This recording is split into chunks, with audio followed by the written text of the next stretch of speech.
everyone, and welcome to yet another Arknights video. And today's video is going to be the Arknights CN live stream reaction as well as a speculation at the very beginning. The main point of this little intro here is just to let you guys know that, hey, there's a lot of spoiler talk in terms of the speculation and stuff like that, mostly pertaining to episode 10, mostly to one specific character, so I should have timestamps so that you should instantly get to the CN section, because I had a lot of speculation due to the being leaked, which the leaks ended up being true, which honestly, aside from the altar, I'm actually really excited for everything else. Aside from the altar, it's probably gonna be something of its own live stream. I don't think I'll put it on YouTube. But if you guys are interested of me doing that, then yeah, I probably will. Because unlike most people, I'm very mixed when it comes to this pretty much events, because we could have gotten something else. But they continue to do Abyss Hunters, when we have yet to get very specific events that I think we will at one point get, like Sarkasa.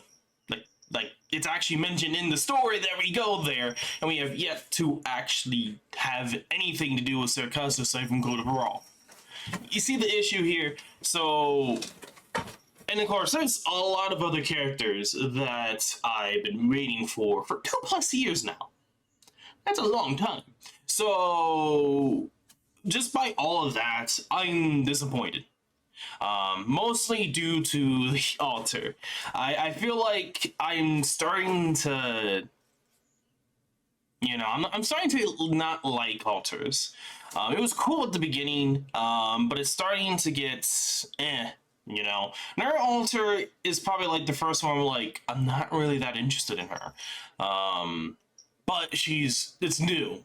For a new group of characters, like mostly focusing on Cosmos instead of the follower group, which is fair enough. And then Spectre Altar, why does that exist?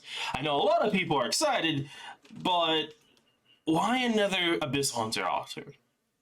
I mean, you could also argue that, oh, Cruz and Lava and that jazz, and it's like, well, sure, but they weren't the main focus. You see the issue here? Honestly, they probably could have gone with like 2 6-stars and probably put her as a shop or something like that. And it also comes down to me not liking Spectre as much, and it's like, as the majority of Abyssals, I really don't like it at like characters as much. Like, probably the one I like the most is I can't even remember her name. The one that was last year, the 6-star. From the Undersides event. And then after that's like Scotty, and then everything else is like, I really don't like or really care about. And that includes Spectre. Yeah, she's really good 5-star, but that's it. She's a good 5-star. That doesn't make me like her as a character. So for me, when I instantly figured out that the leaks were true, I was like, see it in the video, I was like, fuck, why? Leaks are true, damn it. And yeah, the fact that the leaks very, like, advanced, like about was it a week or something like that? I'm not entirely sure how far ago it was when it first leaked. But the fact that it ended up being true, which a lot of it's good aside from the event and operators, which again, I am in like the minority when it comes to that. I am probably one of those few content creators that's like, this is I think they could have done a lot better job for their anniversary and making it third anniversary. At least the first 2 anniversaries were characters that people really liked.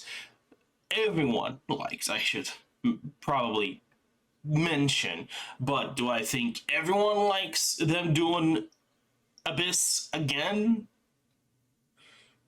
When they could have done other stuff? Or Texas? I start to question things, and I personally thought that a lot of people will probably would not like this event, or probably would, if they wouldn't really think about it, probably would prefer a different event if given the chance. They didn't really have to do Abyss Hunters again, which I understand what they're trying to do, but do you want to do 5 full years of the main anniversary to be about Abyss? Do you? I don't. That's for sure. I'm actually serious here. I would prefer them not to, and actually do something different. Because I thought what they did for the first year was fantastic, and second year was 50-50, and I grew to like it. And they actually did Kelsey, which makes sense as an anniversary. The operators don't make sense for an anniversary. This is, I think, honestly, this was made for EN, not CN. And I think that's something that people I want to preface and actually have, people realize. I think that's a really important thing in discussion. I think I also kind of mentioned that in the stream, but I never really kind of went into it as much or talked about it or went to depth, pretty much. Essentially, I think this was more for EN than CN. But that's, my thoughts and how things are going. Again, I'm not gonna go crazy. I think people are overhyping it. I understand that the quality was really good. Trust me, it was really good. There's a lot of good things shown off and mentioned. But the worst thing for me is the altar. It hands down is the altar. Like, you could have done something else. You could have done a different event, and you didn't have to do this event now. They definitely could have done it at a different time or period, but they didn't. Which is whatever. They do it here now, that's fine. But here's hoping that they actually do something else next year differently. And again, there's also a lot of characters I've been waiting on for a very fucking long time. So, like seriously, I'm kind of getting tired of that fact. I'm here also waiting for Circasso events. At this point, it's kind of obvious who I'm kind of talking about over the 2+ years and shenanigans like that. But I'm kind of in the minority of that too. It's funny. I'm like in this weird, very niche minority of waiting for very specific characters. Now, Fiamito was one of those characters I want, but she did come out. But I was hoping for a lot more different, but it's what it is, But aside from that depressing note when it comes to my thoughts on doing Abyss stuff again, I'm just kind of generalizing as Abyss here. Capcom collab? What? Hello? Capcom collab? That fucking came out of nowhere. Let's be real. So I kind of want to also mention that too. At the very end, they pretty much are like, hey, Capcom X Hypergriff, ready your butts. Coming announcement in the future. And it's pretty much like they said soon or something like that. A lot of people are going all over the place. I think, logically thinking, that they are actually going to make this very logically based. They're either going to do Resident Evil or Devil May Cry, which I don't mind either. Even though I never played any of the Devil May Cry games, I don't mind the idea. But I am a big Resident Evil fanboy. So I would obviously prefer Resident Evil. And I actually, even though I know in the past when it comes to collab options and stuff like that, and them miswording stuff for global, I would have put down Resident Evil and Gears of War. I talked about this a lot, of why those two reasons. Also, Plants vs. Zombies. Plants vs. Zombies does actually make a lot of sense, because it's a tower defense game, and they could easily make it work. But obviously the operators would be overpowered compared to zombies. So it's kind of one of those interesting things how they would do that. But it would make sense in terms of like CN doing that, because Plants vs. Zombies is really big, or last time I checked was really popular in China, so I wouldn't be surprised if we eventually get that. I want them to do Plants vs. Zombies, honestly, because I think that's the main reason why Arknights exists. Let's be real here. And there's obviously a lot of references to it.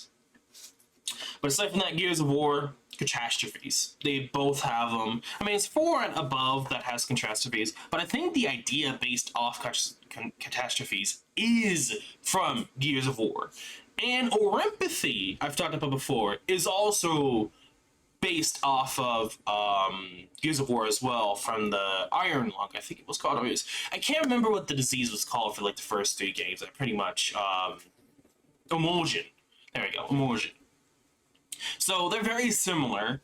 That they cause a disease. Well, one of them calls like a zombie-like parasite disease, kind of like the Graveyard and stuff like that, from like the Halo series and the I can't even remember what they're fucking called now. But they're kind of like that, but also as an energy source. Like, come on, it's a really catastrophes and emulsion are like, come on. I'm surprised people have not really talked about this. But aside from that, Resident Evil, like literally, Mesfiato is the embodiment of Resident Evil. But the fact that he's still kind of alive is another interesting thing to mention and note, which is also a lot of people debate upon, and a lot of people think he's dead, but the game never really says he's dead. People don't think he's dead. He's mentioned as captured. They even, in the secret dialogue, which obviously you know the doctor cares for him, when in a lot of the past options you can lie to people that says like, oh, Mesfiato's dead. Go back. Like, I'm serious about this. Like, after the death of Frost Nova, the doctor, you could choose to lie to the police that says Mesfiato's dead.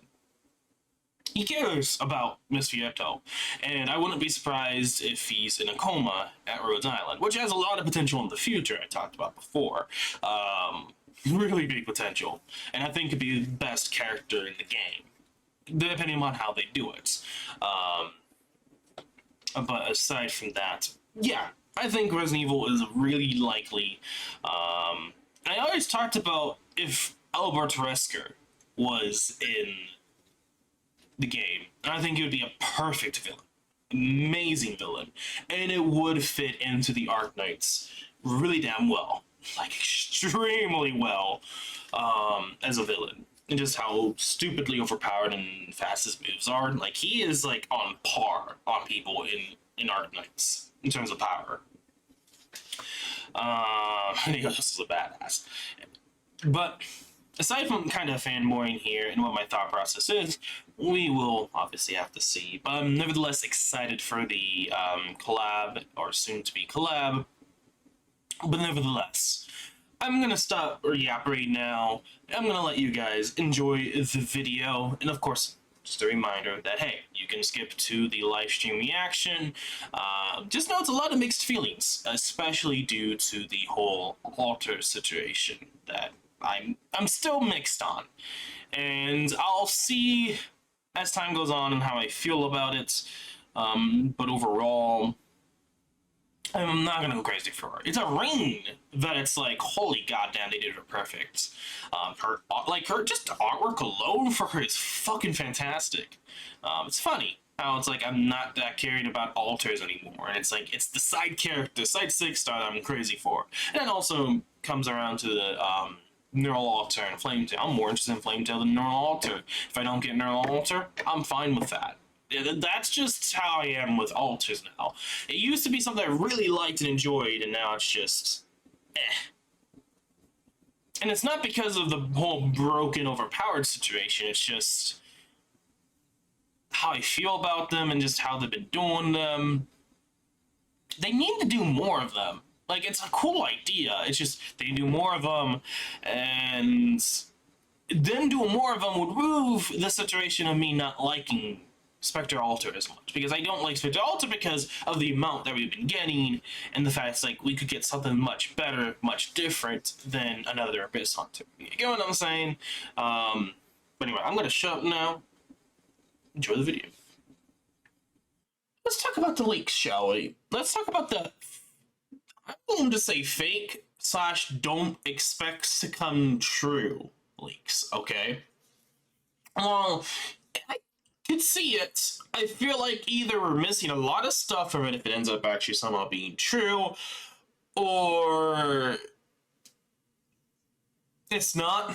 Maybe it's for a later event, which can happen. It's happened before.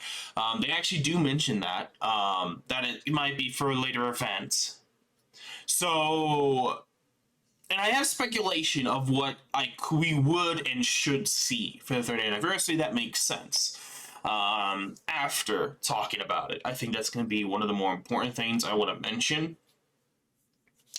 But yeah, also global. I obviously Neural Alter. I don't think I really have to say much about that. It was kind of obvious it was going to happen, so I didn't really mention or talk about it much. But they just only did JP stream, so I don't know what to really say. I was planning on doing a stream over it, but they just did JP only, so I was like, well, that's your own fault, I guess.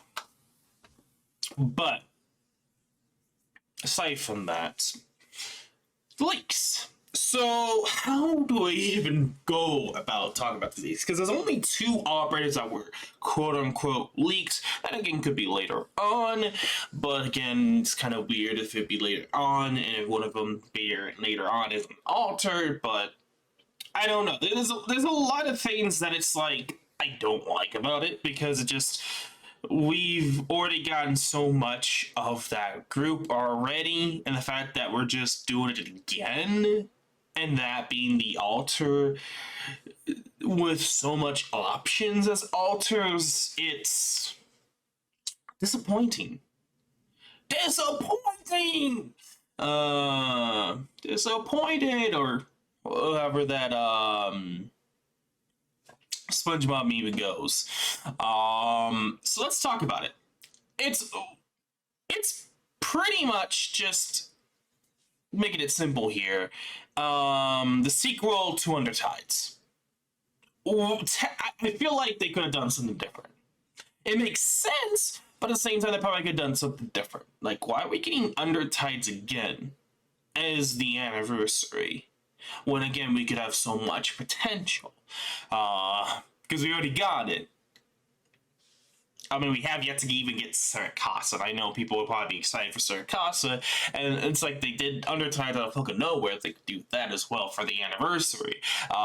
They could have done so much, but Undertide, quote unquote, what? Why are we getting Undertide sequel? Again, do mention it's not confirmed or anything like that. It could be later on, and this is just, we'll see if it ends up happening. But the 2 operators that were hinted at, the Inquisition girl that was in Undertides being the 6-star, and Alter Spectre. Why? Now, again, I have to preface this because this could be all just a later point deal, or there's more to it, because I know last year they did 3 6-stars. And the reason why this is just meh is this is supposed to be the 3rd anniversary. It's the 3rd anniversary. I was seeing how most people are going to feel about it. We already got Scotty. Why are we getting Spectre? Another character from the same group that already got an alter. And that's where things start to get a little confusing. Extremely confusing, actually. It's just like, we already got an alter from the same group. Why are we getting another one? Like, seriously, why are we getting another alter of the same group? Just out of nowhere. It really makes no sense. It does. Like, it's not 3rd anniversary to me. So, this is where I was talking about, like, better characters that would make it 3rd anniversary worthy. Closure. Like, what the fuck? What the fuck? I mean, I think Closure is the most is probably the best associated for a third anniversary character than whatever you could think of. They could do her and then do Skeletor if they end up doing that, which I would not go. I seriously hope they don't. And then have the Banner character being that Inquisition girl. That can seriously happen because, you know, a certain girl that was in the shop was a 6-star. First time. I could see it happening again. Now, this is the thing you have to realize, because this is going to be CN. So they have to make a third anniversary worthy. That's why it's like, when it came to these leaks, I was like, there's a lot of cool things about it. But the operators, why?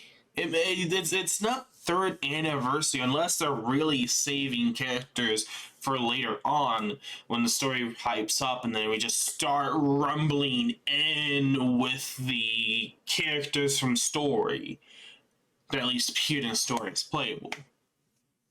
Which, we gotta talk about that. Because there's a lot that went down with even in episode 10. So I'm gonna kind of go all the way back of what we could see. This is kind of the speculatory session of what we could see and possibly see in the future, depending upon how the story goes. There's a lot of stuff I was not expecting with episode 10, that this is actually really heavy spoilers for a certain character in episode 10 that I did not expect that could actually be playable.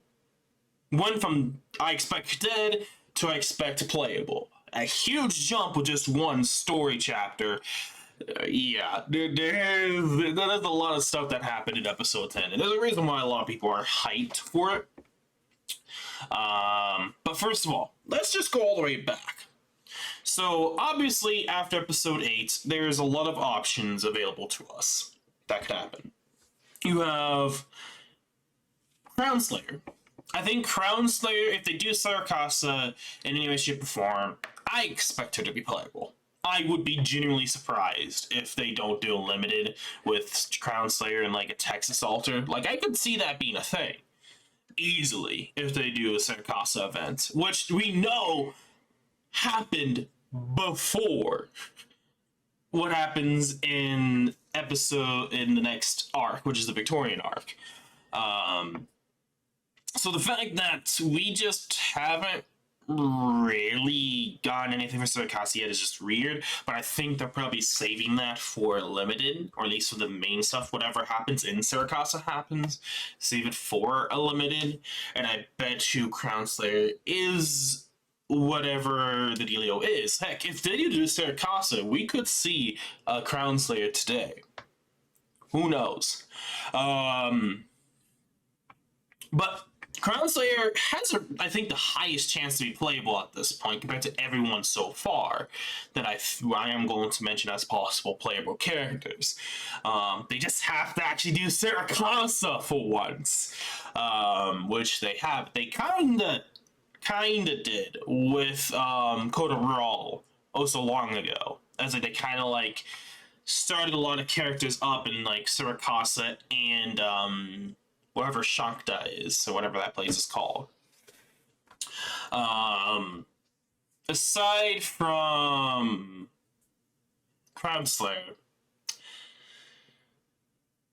I know there's some other, they added in new characters that are from Reunion, like Red. I don't know much about Red, to be perfectly honest. But supposedly that's a character that we'll probably see in the near future. So that is something to note. There's like this other character that was from that wasn't a commander from Union, but I don't know much about, so I can't really say. I like all these memes and references just from this one video. But anyway, aside from that Crown Slayer, we have possibility of Mesfieto. Depending upon how they try to perceive the secret ending dialogue, Mesfieto can be a thing. We'll see. He has roughly the same chance of counseling if he's still alive. And he could just come back during episode 10, or not episode 10, the next arc, I should say. He doesn't appear in episode 10 at all. But I'm just saying, like, if they made it that he lived and he's in a coma, he could come back way later in the story and be playable, which is kind of weird to think about, but randomly in another arc, he could literally be alive. And he could just show up as an elite operator or something crazy as that. And that could work. That could be a crazy surprise for people, but it could work. And I could see happening, assuming they went that route. But that would also be kind of interesting because they did with something with a certain character, and they kind of act like similar characters, but just different genders. You'll see what I'm talking about when we get around to episode 10 talk. But... Well, they're not exactly the same either, I should say that. They're not exactly the same. But that's kind of assuming that, in a way, he ends up playable. We'll see. Assuming he's not dead? I don't know. How they did that was very vague. But everyone considers, I think majority for people, they consider that anyone after episode 8 is pretty much alive. So far. So that comes around to Tula. I think if we don't get Sirkasa, if we don't get anything with Fieto for a long time, it's probably going to be Tallulah, who's the most likely. Just because there's still story going on, and there's the whole fuckboy dealio, which I guess they kind of went more with him in episode 10, and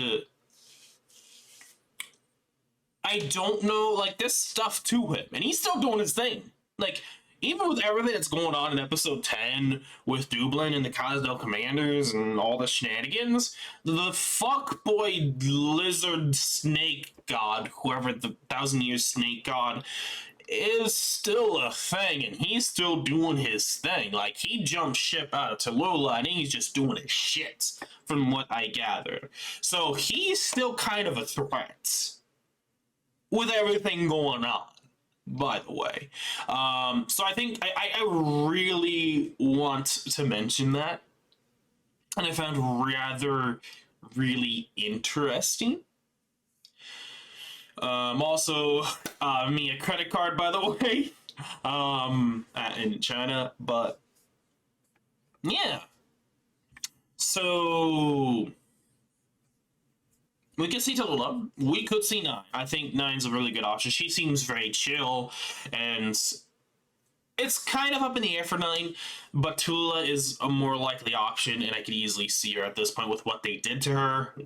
And from what people have gathered from episode 10, it's probably more and more likely that Tallulah might be playable in the future, and they may get involved with the events, assuming, from what I've gathered, when it comes to the whole 1,000-year snake fucker, whoever his name is.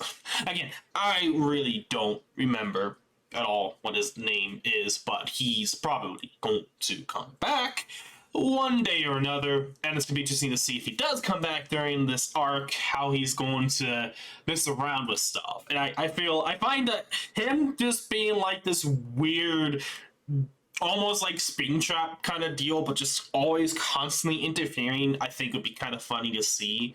And I know it might not be cool for some people, maybe not. I don't know how people would feel about that, but I think it'd be kind of, I want to say, I said funny, because I just laugh at just the insanity that would come from it, you know? And knowing how this game can be, there could be some comedic points to it, but probably not as much, but just something to mention and to note. And then aside from closure, I know they did a lot of closure. I know a lot of characters got new drip. We're probably going to see a lot of spoilers when it comes to episode 10. There's a lot of stuff to mention when it comes to episode 10, what they did. And of course, the week 2 stuff as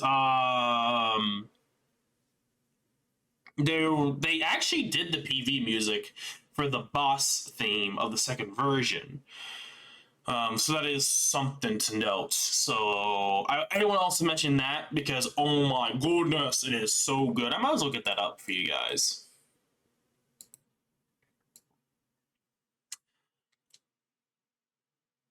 But there is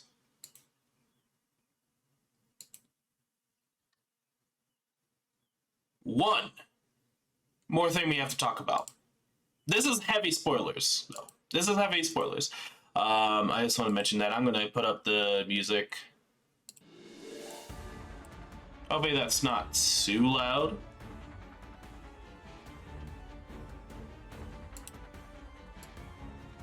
That to the side so I can exit out of it. This is a really nice battle music. For my boy Manfred. But he is the reason why I'm gonna be talking about this. Because, my god, what happens in episode 10? Pretty much the whole deal is like Dublin and the whole like Eartha and maybe possibly Rhodes Island. I feel like at first it's just gonna be like this, like, gonna be all this big shit going down. But it's all like playtime compared to Kazdare, which is like Kazdare just comes in and it's like the big boys are here now. That's pretty much how Kazdale is. Like, Kazdale is the main threat. Dublin is, from what we got so far, nowhere near Kazdale. I just want to preface that because this explains a lot with what happens to Mandragora. Because we will be talking about her. Because, oh god, there's so much to mention when it comes to episode 10. I'm not going to go over everything, but pretty much, due to the actions of both Dublin and Kazdale, and what ends up happening into decisions and what happens to Mandragora, it's just kind of surprising. With how everything ends up being. That makes her playable. Let's just say that. Possibly playable. So pretty much what ended up happening, or from what I gathered I should say, due to Manfred, and I think somehow in some way either controlling her or forcing Mandragora to do stuff, pretty much got her kicked out of Dublin and almost died thanks to Manfred. And so the group that ends up saving Mandragora, I want to preface that saving, is a certain elite operator from Rhodes Island, Misery. Now, if you don't know about anything about Misery, or you've been kind of forgetting him, he's been a character that has been, from time to time, reoccurring through the story and shows up in episode 9. He's an elite operator. He knew and he was close to, I can't remember her name now, that died. And obviously killed the 6 criminals, the 6 big criminals. And it pretty much sets up literally Mandragora nowhere to go and ends up pretty much being saved by Rhodes Island. And this completely, I think, surprised everyone, including myself. This is like so big of spoilers that you can't even see it on the wiki. Because they have it as, this is CN spoiler stuff. It's not on EN. I don't have anything.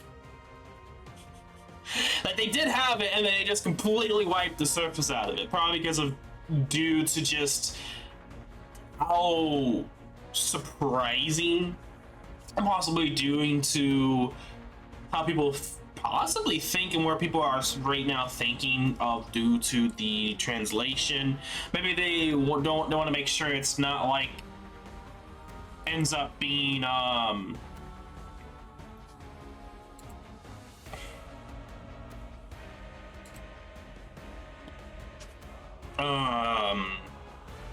too heavily spoiling. What the heck, girl? But yeah.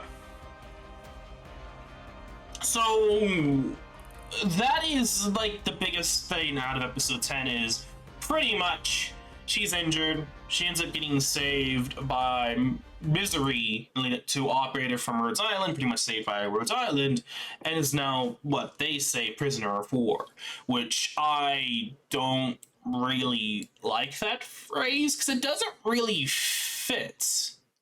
It's not like a prisoner of war deal per se. It's in a weird position. Let's just say that it's a weird position.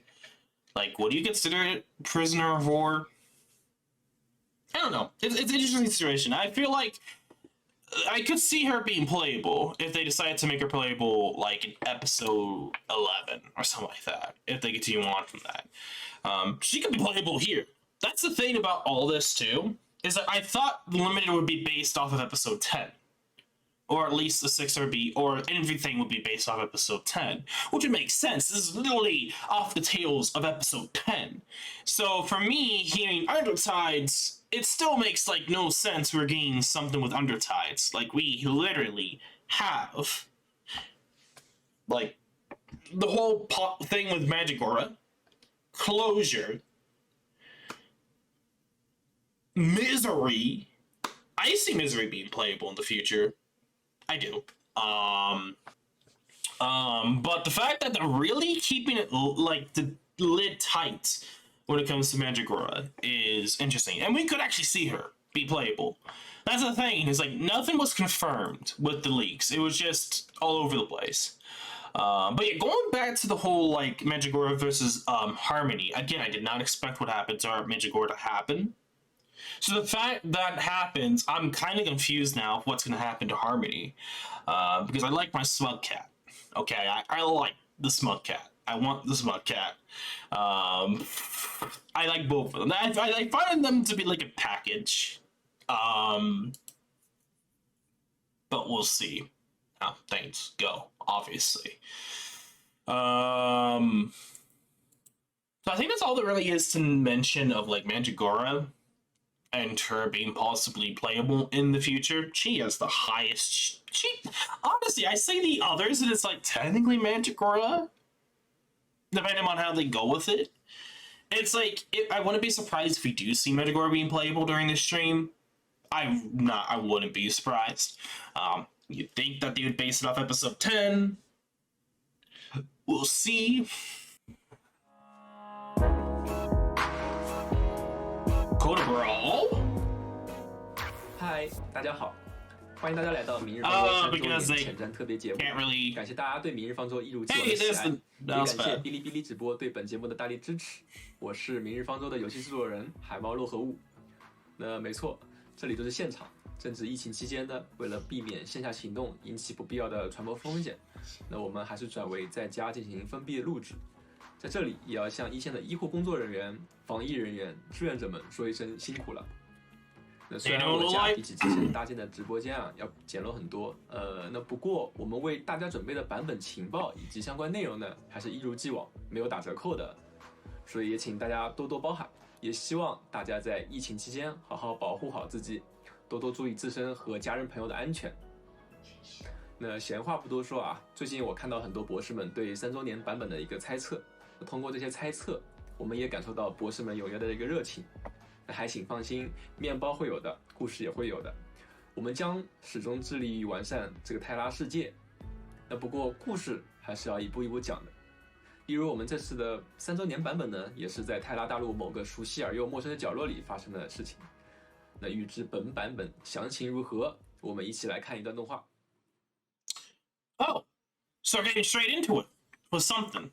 Gravity Well could be next event or not. We'll just shut up. 伊比利亚人曾说，要征服大海。I think I know what it is, and it seems like the leaks may be real. 但那些宏图伟愿都在静谧中 The leaks are real. 消亡。What? Why? Oh god damn it! 黄金的时代早已渐 shut up 生 now. 沉默，陆地的眼眸也在黑暗的浪潮中陷入沉眠。而今，它终将再度睁目远眺。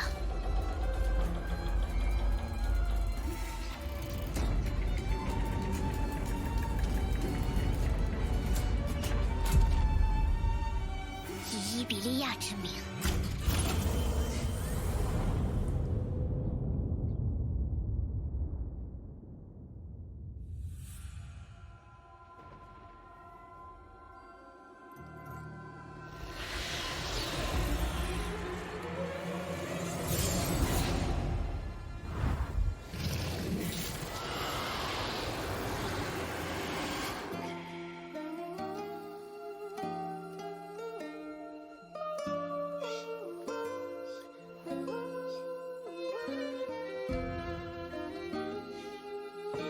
I kinda hope they weren't, but whatever.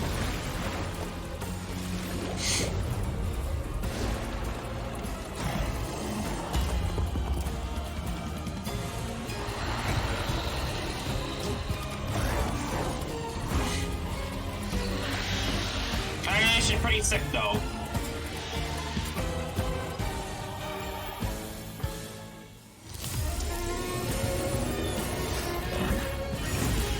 Ooh!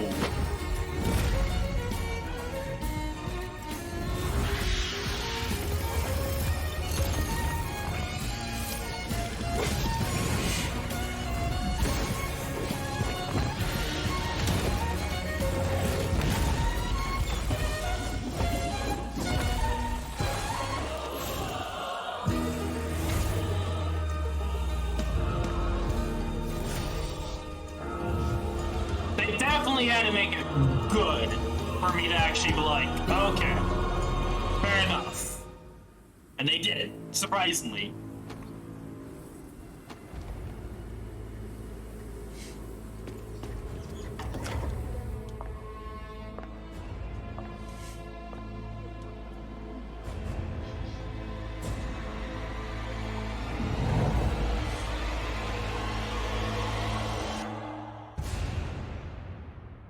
Of course, that is pretty much a confirmation of the leaks. Is it still a sin if I let them in and I sail to calmer times?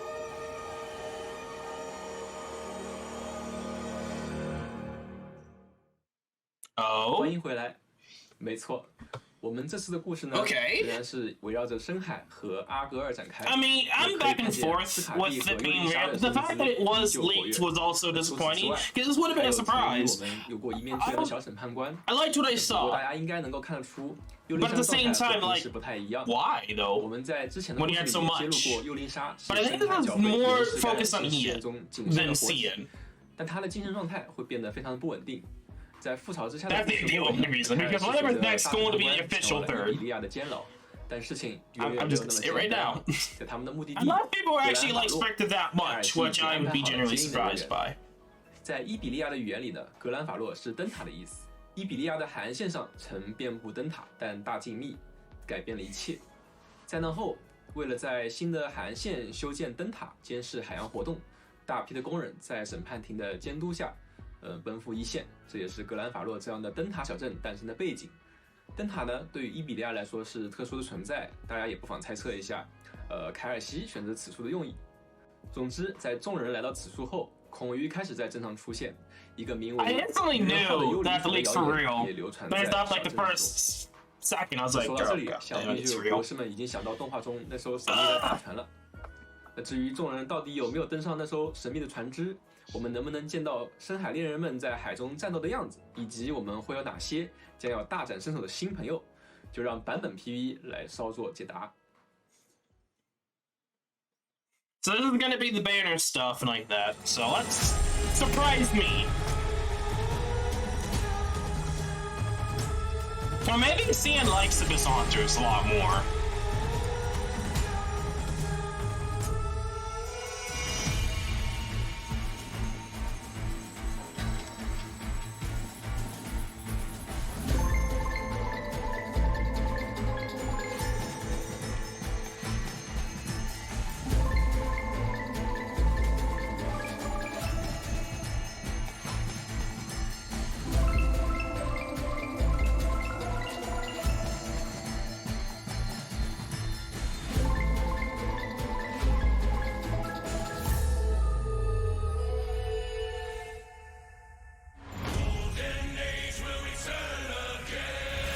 虽然没有作战经验，但我会认真作战。如果我挡在这里，能为您的未来换得更多的可能性，那么跟着我的灯光走，小心潮水和海雾。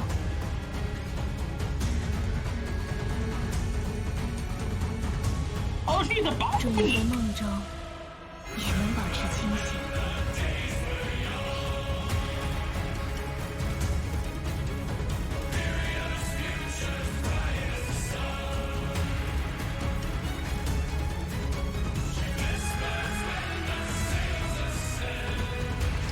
We did get a 6-star for the shop. Sure. There's a lot to cover there. Oh, bejesus. Are you able to take anyone out of stun, bro? Sterlifer. Navis.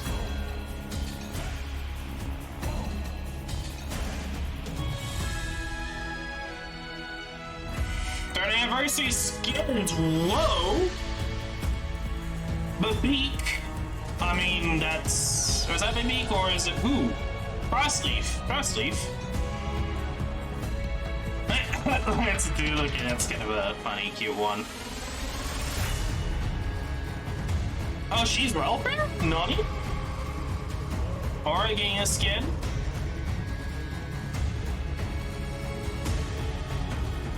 Genotes is getting a really good skin. Oh, we're just going to get a Scotty for the Corrupting Heart skin.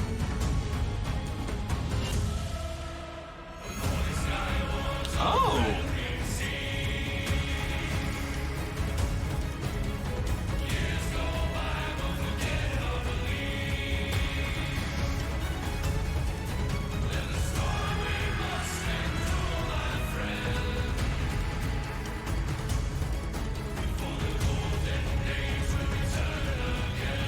The music, though! That's the one thing you cannot get level disappointed on. Oh, God.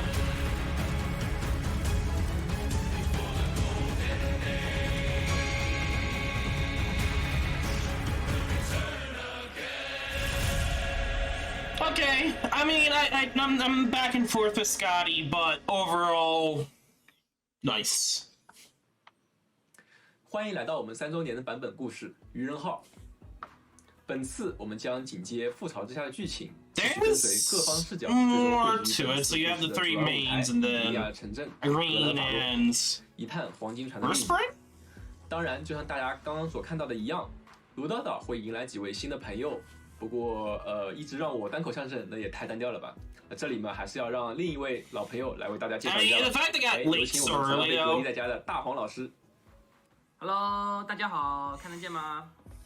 大家好，我是明日方舟的关卡设计师大黄，就是首先先祝大家和明日方舟3周年快乐。Abyssal peeps are going crazy for sure. 然后呢，就是本来I'm still over here waiting for that day. 就是跟大家来就是唠嗑的。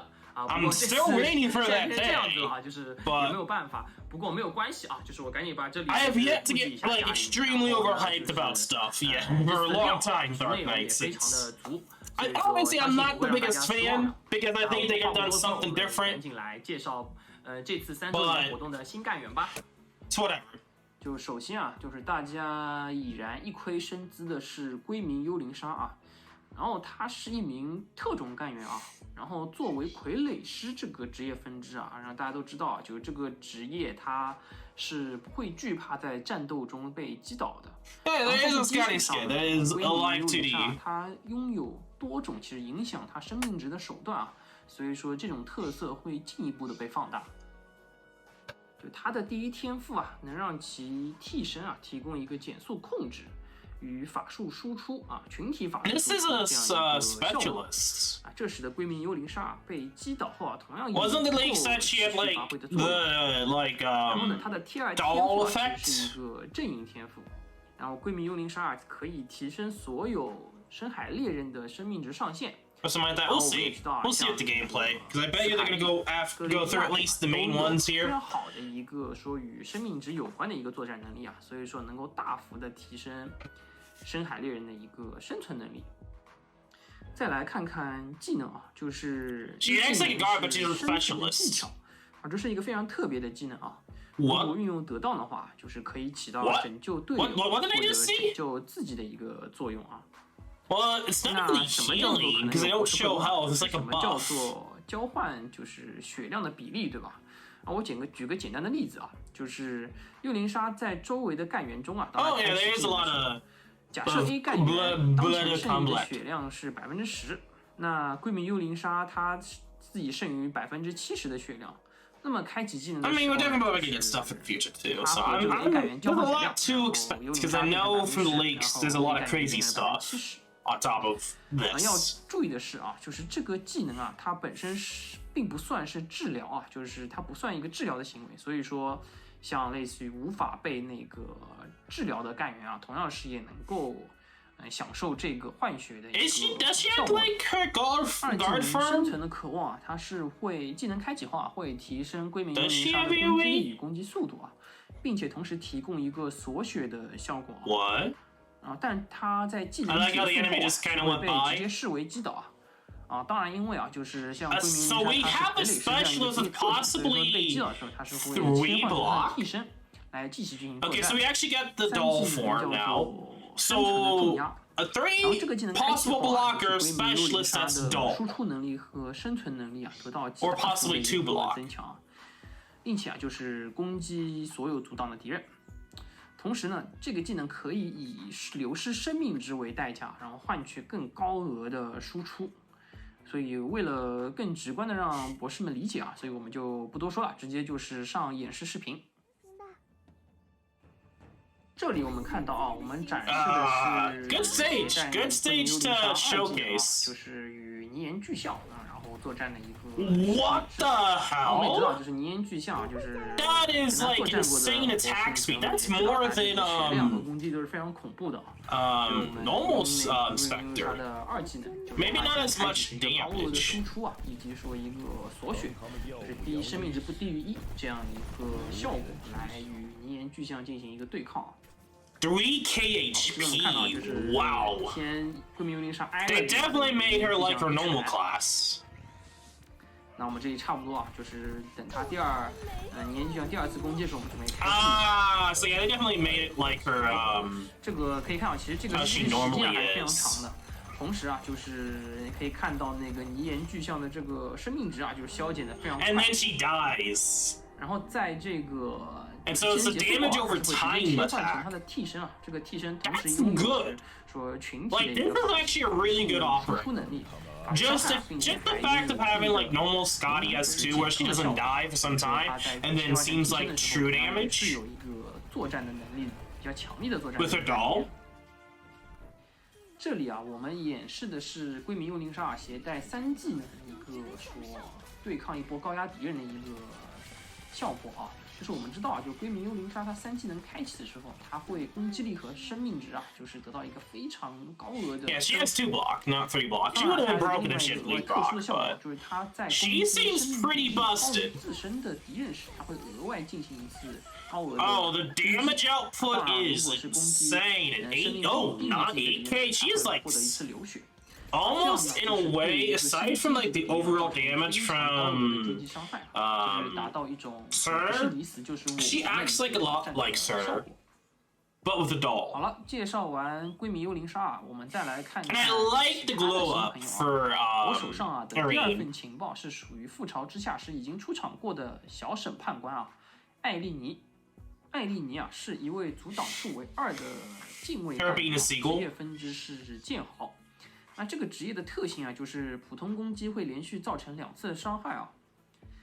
然后艾莉尼她最大的特色， Like I knew out of all of them, Irene was probably going to be like the operator that I'd be most interested 并且 in. 对浮空的敌人啊， Which is another 6-star too. So 那浮空啊是一种仅对地 she's 域 like 单 the 位 beak. 生效的一个 I 新 think 机 the 制。 best way to explain it, 对 she's like a 浮空的目 beak. 标呢，它无法移动， And 也 I 无法 think 攻击 almost in a way, 并且在这个状态持续期间啊，它其实会 whatever 视 her 为 name 是 was. 一个空中单位啊。 She's 不过 probably 需要 going to 注 be 意的是 busted. 啊，就是重量大于3的 Depending 敌 upon 人 her 啊，它 skills. 受到的浮空的时间是 We'll 会 see. 减半的。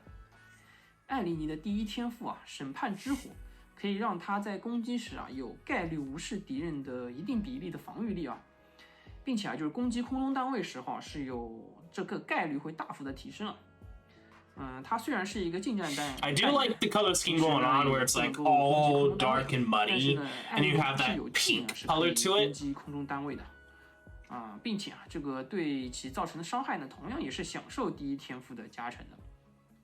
然后啊，第2天赋啊，可以提升艾莉尼的攻击速度，并且呢，当场上有海怪这种敌人的时候呢，这个攻击速度啊也会大幅的进一步的提升。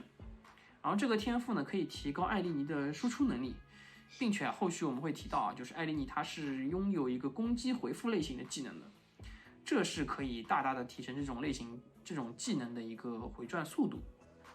再来看技能啊，就是1技能起风。然后这个技能触发时呢， Oh yeah, she's definitely like 会对 the 目 beak 标 does 造 her 成 attack 物理伤害， style 并 in 使其 animation. 短暂的浮空。然后呢，并再次追加一次。 Okay, that is a new side effect. 这一个技能啊是一个类强力击的技能，就是它的输出 She 能 is like the 力， beak, 并且 but that 能 is a 够提 new 供较为频 status 繁的一 effect. 个短暂浮空的效果。2技能啊叫猎手。 Oh yeah, she's gonna be busted. Oh, she's definitely gonna be busted. Oh, that is interesting. I wonder how that affects everything else. Like if they considered air enemies at that point, so would she be good with anti-air? 然后这个技能啊，可以对较轻的地面敌人造成较长时间的一个浮空的控制效果。不但能够限制敌人的行为，同时呢还能配合一些说优先对空的其他的干员啊，就是进行一个输出。然后这个充能的效果呢，同时也保证了说连续释放它能达到一个更好的效果。 Yeah, she's not really attacking again. I think it's one of those things that they're considered ground. 这是一个多段高爆发伤害的一个技能。What the hell? 艾莉尼会将周围的敌人浮空。 She just went nuts mode. 然后造成多段 That's definitely an area effect for sure. 并且可以享受这个第一天赋啊，就是无视比例。I'm really curious on her stats now and how she 每次 is. 攻击啊都是一个范围内的群体误伤啊。如果应用得当的话呢，可以对大量的敌人啊 I 造 think 成 she's the 大 banner 量的伤害。 character. I don't see her as 还 a 是就是看一下 the 录屏，我来 welfare. 详细讲解一下。你的生死由我裁定。这边啊，就是我们演示的是艾莉尼携带2技能的一个效果。我们可以看到啊，就是战场中啊，就是有游击队盾卫啊，这个敌人， Okay, so 可以吸收我们的火力啊，非常的 it's 讨厌。 like the 这边呢，我 beak. 们是 It's 艾 definitely 莉 like the 尼配 beak. 合其他的一些 Yeah, the upper is 干 doom. 员啊， So depending upon the weight, she doesn't pull enemies off the ground, which is interesting. 的一个演示。然后我们这里看到啊，就是艾莉尼其实她给那个 That's interesting. 就是敌人造成那个浮空效果的同时啊，它其实这 Oh, so they don't. Oh, what? 同时呢，因为它 So they don't attack in that 是敌人无法 status? 攻击的。 Okay, yeah, so anti-air, yeah, you want to combine this with anti-air. You want to combine her skills with anti-air, because then she prioritizes attacking them. That's awesome. That's a really unique synergy. So anti-air prioritizing those enemies that fly. 这边我们再看看那个3技能啊，判决的表现。然后作为一个群体爆发伤害的一个技能啊，就是在面对高密度的敌人时候啊，就是这个技能还是非常强力的一个清场能力的。像这边我们看到一些说党2哥对吧，或者一些乌萨斯的精锐部队，他们其实是非常难缠的一些敌人。然后艾丽妮的3技能啊，它其实是在技能开启的瞬间啊，把所有敌人全部抬到空中啊，就是浮空。然后同时呢，对敌人进行一个多段高频的一个轰击，然后这个轰击是一个负伤害，所以说 That's a lot of damage. That is actually really good. Holy shit. 然后啊，就是我们艾丽妮她，本身她2天赋，刚刚我们也说过，她是有一个接敌的时候攻击速度提升，就是如果你能接敌的情况下啊，就是你能够快速的达到一个再次开启技能的一个效果。当然，我们视频中这边是那个2倍速的一个播放，所以说还是大家博士们要注意。Oh, damn, she's good. Oh, she's good. 然后我们再来看看本次的那个赠送的6星干员啊，刘明。然后他的职业分支啊是和西兰青楼去一样的疗养师。刘明的第1天赋呢，可以使被治疗的干员啊就获得数秒的抵抗。如果该干员啊他就是生命值啊高于一定比例的时候呢，则这个抵抗时间会更长。But yeah, the fact that Irene has synergy with anti-air is going to be really crazy. And I think there'll be a lot of strategies with that synergy. 当攻击范围内的友军陷入异常状态时呢，刘明会立刻对其进行一次治疗。这次治疗啊是不会占用刘明的攻击间隔的，并且呢，同时可以触发第1天赋的效果。不过啊，就是第2天赋它是有一个冷却时间的。Depending upon how the stage is. 就是当刘明身边有蓝色的鱼在游动的时候，就说明这个第2天赋它冷却时间冷却好了。我们再来看看技能啊，就是刘明的1技能啊，可以让被治疗的目标附近的所有敌方单位受到一个持续的治疗效果并且这个持续的治疗效果是可以触发。I think he's gonna be good. I think he's gonna be in the same line as 则是一个可续力的技能。然后这个技能可以 the ability to just remove stun like that, that's, yeah, he's worth building. I can already say that he's worth building already. 则可以额外的 The ability to just remove stun like that, that's like synergy for normal Spectre. Or, 开启3技能后呢，刘明的攻击力与攻击速度提升。在技能期间啊，刘明会优先选择处于异常状态。And this is like a really good counter to these enemies too. 而且该次治疗会消耗弹药。Kind of removes like the whole over time less getting stunned deal. 这里啊，我们来看。But I think you have to heal to be able to use it. 因为刘明第1天赋 The animation of the force though is actually pretty cool. 同时啊，他的第2天赋呢是对一个 so it's one of those skills that is 治疗这样一个效果，所以它能够 overcharge. Okay. 去那个消除这个寒冷与冰冻的效果。我们这里看啊 So is he just gonna be able to remove any status affliction? 大量的我方单位啊处于一个冰冻状态下的时候呢，我们通过 That's insane. 快速的清除。Why is there any point of those support skills anymore? They're going to have to somehow balance that out for those characters. Because if he just can remove any status affliction, like that burn from Tallulah, that's broken. That's insane! But he has to heal a certain amount before he can use it or overcharge, but... Oh, so he has a certain amount of uses. That's insane though! Also new bar health, like you can tell which is the boss, by the way, with that symbol. He's insane. Yeah, you want to build. But that also kind of like literally loses all the value of those other characters and the supports. Like, what's the point now? That's the only issue with it. Also, we got a new map mechanic here. Seems like the infection's spreading. 本次的作战地点啊，有一种奇特的地形啊，叫做泯痕，也就是我们演示中发光的这个地块。This is definitely the new stage mechanic. 这个地块能让敌人呢获得更强的实力，同时呢也能够限制外来者。这是一种全新的地块效果啊，就是我方干员 So the enemy's still stunned, which is actually rather annoying. 损伤，而海怪敌人位于其上的时候呢，则会获得一个 特殊能力。They either have high block or 左上角就是那个星星。So that enemy pretty much has its AoE range to target anything that's in the tile. 比较近，只能打身边一小圈。不过呢，它有一个 So having 当我们的干员啊位于闵衡上的时 range 候 characters is something you want to go 可以去 for. 攻击这个位于闵衡上的单位。另外，我们看还有一种新型的敌人啊，就是现在看到这个嘴巴尖尖的这个敌人，它本身呢拥有很高的一个物理与法术的闪避啊，并且在闵衡上啊它是不可被阻挡的。So wait, are those enemies like 2 blocker? 非常棘手的一个 Yeah, they're 2 blockers. 它每隔一段 So you have to have 2 block or more to block them. 一不留神啊，就会像 Or it's the tile that they're on 战斗难度 who moves a block or something like that. I don't know. 在闵衡之上 It's kind of unclear right now, but this is interesting how these enemies are. 不过有些麻烦的是啊，就是敌人呢还是可以利用自身的一些特殊 So they also seem to have a dodge chance whenever they're in the 不过不用担心啊，就是博士们可以利用就是 Oh, do they just have like invisibility 就是 until they 叫 get 圣 hit? 之手，然后来 I think I understand. So the enemies are invisible, and they're not invisible, but they don't block 方向发射 until you hit them, which works with the tiles because the tiles give evasion. I think that's the point. BOSS 啊，璞玉者大权意志，然后将是明日方舟中第一位拥有4个形态的 BOSS 啊。就别看 That is 他 quite 那个初始阶段 interesting 是那 enemy, 个弱 by 小 the 可 way. 怜又无助，对吧？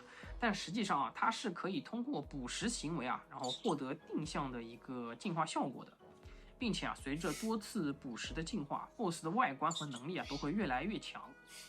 啊，至于怎么具体对付它啊，就是还请博士们在游戏中啊，就是自行的探索了。好，那我们把镜头还给海猫，然后就是继 That was a lot of 续让 info. 他来介绍我 A 们 lot of the 新版本 characters 内 look 容 interesting.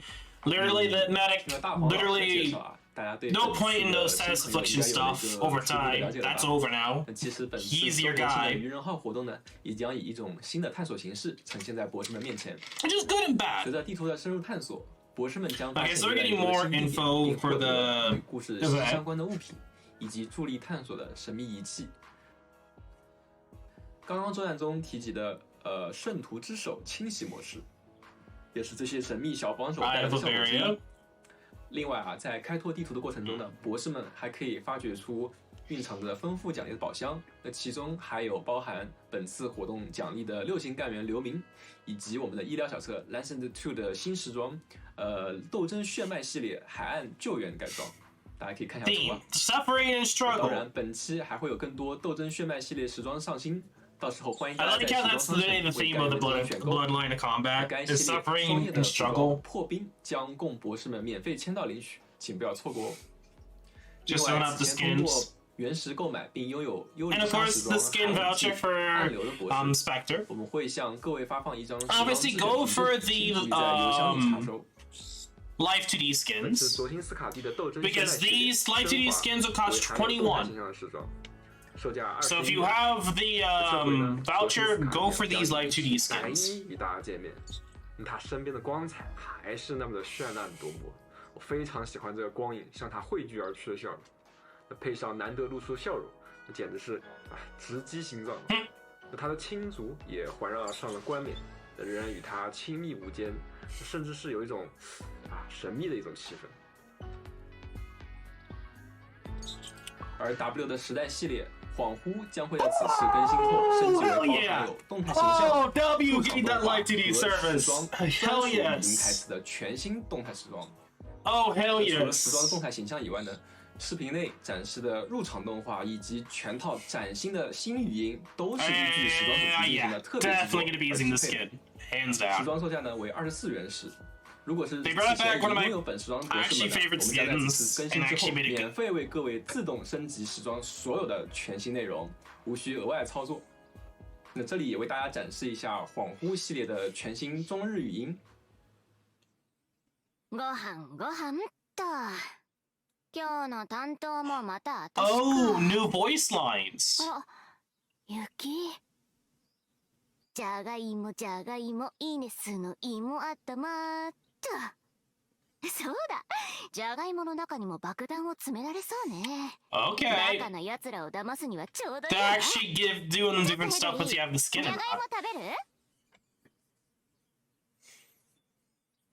我心情好，算你们 And also for the CN as well. 我心情不好，算你们倒霉。大家可以从刚刚的展示中看到 ，W 时装专属语音是对于原本所有语音进行了全面的更新。由此，我们也对时装进行了档位和对应配套内容的划分。博士们可以通过图上的表格进行了解。Oh, so over time, that's going to be added in. 我们的常驻功能也迎来了升级，其中包含4项内容。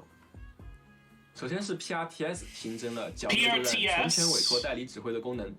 经历了3年剿灭啊，相信各位博士已经是能够熟练指挥这项作战了。那考虑到剿灭作战时间耗时非常长，因此博士们可以再重新进行一次无助战战斗，并刷新最高剿灭数后，全权委托给 PRTS， 不用花费时间监督代理指挥的全过程。提交全权委托后即可直接计算报酬，而全权委托所需的 PRTS 剿灭代理卡。博士们则可以通过完成每日的日常任务 okay, yeah, that makes sense. I know there's some people tired about skip tickets, and it makes sense now for the annihilation. 容量升级，从5月1日 Oh, so they're increasing the stamina 每日 caps. 配给。Okay, I don't know all the leaks, so this might be stuff that's already been talked about, but stamina caps. 而新一周的周长任务中， So now you get 80 instead of 60 stamina, and now you get instead of 100, you get 120. 不过需要注意，在5月1日前获得的药剂呢是不会升级的。除此以外，我们对日常任务和周长任务可获得的奖励都进行了升级优化。日常任务将额外增加2档奖励，一档增加了1张 So every 24 hours you get a skip ticket. 另一档增加了6000罗门币和6个中途作战记录。So they're adding more to the thing, but for more rewards, which is fair. I understand that a lot, because a lot of the time I'm... Yes! They confirmed! This is probably the one thing I was excited for the most. More stuff, it's new stages, easier time to farm. Thank you! Thank you! This is grace! For farming, he just makes it easier and much more tolerable. 然后是我们的限定寻访福利。限定寻访开启期间登录即可免费获得1张此类限定寻访证，并且每日可免费参与1次限定寻访。The general stuff. 活动期间，葫芦谷限时开放，每 I 日登录 know 都可以 the 提炼合 when 成 it 玉 came 米， to like 原始交易所的 25 手 credits 冲 for 方 25 位也会 sanity. 重置。我们还会向各位博士的邮箱里放一 That's 张 not 无 bad. 心干员的调研凭 That's 证， like double 博 the 士们 amount 可以 of 从普通 LMD. 所示的范围内自选一 Because 位 it's 无心干员， 7,500, now 以 you 找到 double 我 it 的 for 岛。 5 more 同 sanity. 时，调研凭证组合包、海 Much 事 more 芯 worth 片 it. 礼包、信使芯片礼包会在商城里限时上架。 I mean, granted, you gotta realize that the chips are like 36, so it's like if it doesn't go 30 above 36, you're good. And that's a good deal. Oh, that's cool. Just 本 chilling 次追 out. 加的3个场景分别是庆典、岩国和伊比利亚海滩。 I like how he's looking to the PRTS 为 ship. 博士们整理了年度事务纪要，在阿米娅的陪伴下，博士们可以回顾8250在罗德岛期间的工作产出、 Yeah, 战术 but I 规划 think it'll be 还有 definitely 联络 worth 各项 it. 成果。 Definitely 该活 worth 动开始时 farming. 间为4月23日 Because that's 至 just 5 gonna. 月 I 29日。 feel like it's gonna be the same time clear after we understand it more and what people 说这 do. 么多，也该按照老规矩来点福利了吧？那就算在家里呢，这一环节也是不可少的嘛。不过是因为在疫情期间，那转盘和其他 staff 也被锁在家里，那没有办法，于是我就手抽了这个自制的一个抽奖道具啊，就是这个啦。那其实虽然看上去是一个抓阄啊，但它其实也是一个转盘，它继承了一个转盘的灵魂。那这边这个箱子打个问号箱子，就是决定了我们一个奖品的一个箱子。那我会把这些已经做好的奖品卡片，虽然是只能用手画了。但是奖品呢，还是和过去一样。Oh, so it's the usual thing he does, where it's just like he's just being wholesome and 那么我们将奖品的 random card dealing 中。 dealio. 那么还有一个盒子，就是大家懂的转盘的一个倍数。And so whatever they 转盘的 get 那个倍数箱 from the 我们同样也是 box, 把倍数的这些 they'll 卡片 receive. 塞进这个盒子里。啊，我事先要说明一下啊，不要小看这份神秘道具。虽然这次没有人在旁边看着我，但是我是一个有原则且自制力很强的人，所以公平公正这一点是完全不用担心的。那我们开始吧。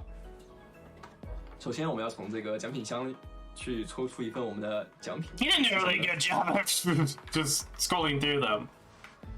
哦，是第32缸。That's good. That's 接 good. 下来是 That's 这 good. 个是倍数箱，倍数箱又会抽到什么 B32s all day, every day. Always 这个是几倍 helps. 呢？可能这就是我觉得这就是命中注定吧。可能就算转盘不在我们身边，但是它被盒子继承了下来，它让我选中了2。那大家收到这份礼物之后，就是可以从游戏内的邮箱领取，那和过去是一样的。Looks like they updated the glue 平静而 icon. 温馨的第一部分就先告一段落了。 Actually, 但 the 是在加 glue 但是它 inclusives, whatever it's 电视台的广 called, 告 it looks like 钱 they 已经 updated 收了 that. 那不能不播啊。那让我们先来点广告，马上就回来。Our fertile land, our gifted food, our beloved homeland and diligent work, fresh milk, golden wheat, giving birth to the best loved London monastery milk bread. May we carry forth the blessings and welfare. I love these commercials, man. Want to be an authorized distributor of London monastery milk bread? Contact us now!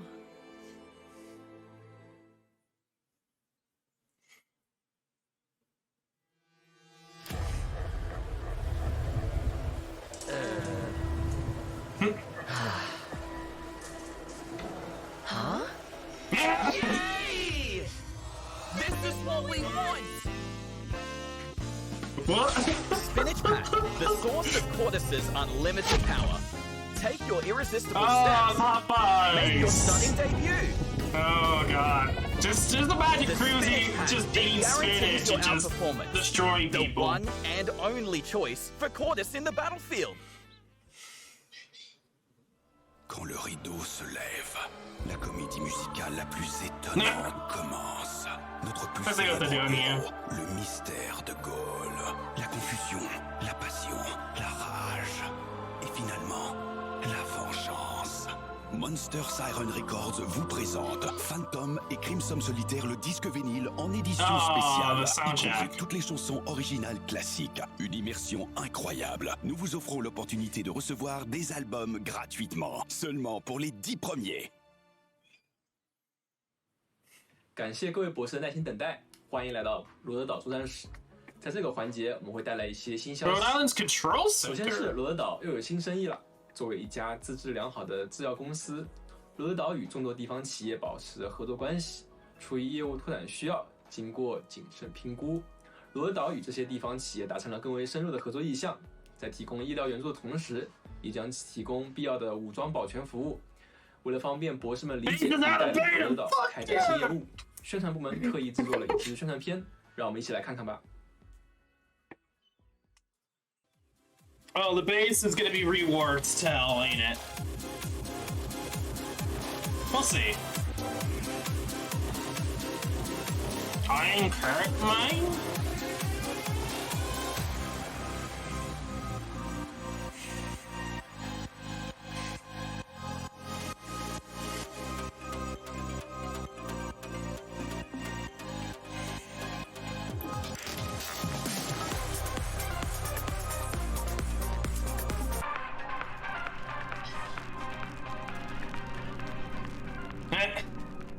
I was like, all those jazziness, but it's like... 那刚才展示的是我们正在紧锣密鼓研发的新玩法——保全派驻。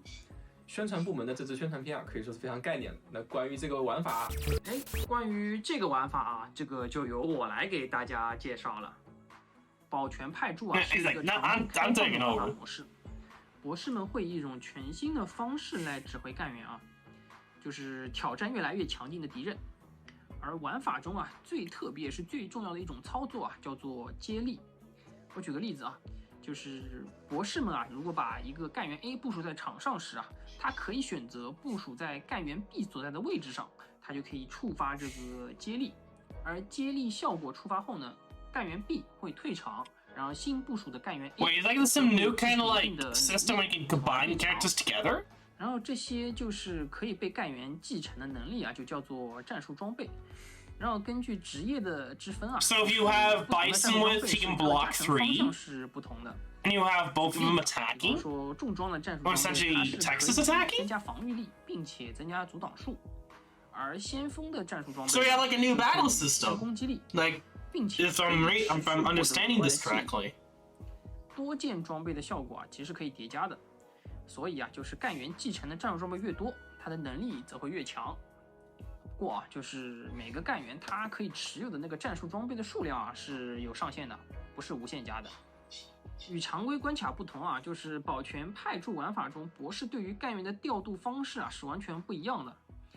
常规玩法中，我们一般是携带比如12名干员这样进行战斗的。Are they actually just redoing like is this like a system for that? Or are they just completely redoing the fact that you can now you can put down 16, you can bring a lot more characters now due to the ability of combining characters together. 也就是我们所俗称的那个手牌区，对吧？ Which it adds a lot 扩充了 to the game. 一个预备区和一个休整区的概念。我举个例子就是在一场战斗开始的时候呢，所有的干员其实都是从那个预备区等候调用的，然后呢会随机的抽取若干个干员进入到待部署区，也就是我们说的手牌区，然后组成一个初始的战斗阵容。然后战斗的过程中呢，就是博士们呢也可以随时的消耗一种叫做新型的战斗资源，叫做调用凭证。然后消耗这种凭证呢，可以从预备区抽取一名干员，然后进入到手牌区补充。When it comes to this 调用凭证 event 这个东西是一个有限的战斗资源，不过在战斗过程中是可以有多种方式来获得的。Because this obviously means that there's going to be a lot more difficult content, but the fact that you just kind of 一个休整区的一个 have like the ability to have so much out. 比方说被击倒了。然后发挥了其他一些效果，被击倒时，他们不会是 You don't have to combine them together. You could do 2 different instances. So I'm really curious to see how all of this kind of works together, especially with 预备 skills. 区的干员被全部调度完了之后，然后休整区的干员会全部重新回到那个预备区，然后重新等待被调用这样子。这个概念就会比较，如果说有博士朋友们玩过那个一些卡牌类游戏可能会就比较理解这样一个新的一种调度的模式。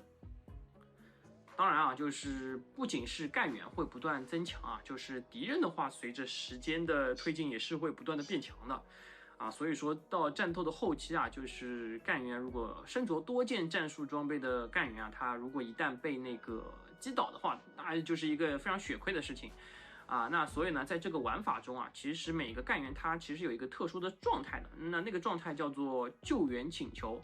然后在这个状态下呢，就是干员被击倒的时候他是不会直接退场的，而是会在场上等待其他干员的一个救援。具体的详细规则就是我们就不展开讲了。另外就是大家可以从这个图上可以看到就是这个新玩法是一个类似于说可能说传统游戏里面类似于像爬塔这样的一个玩法就是每一个保全地点就是包含了若干个关卡。So this definitely seems like another side thing to do, kind of like annihilation in essence.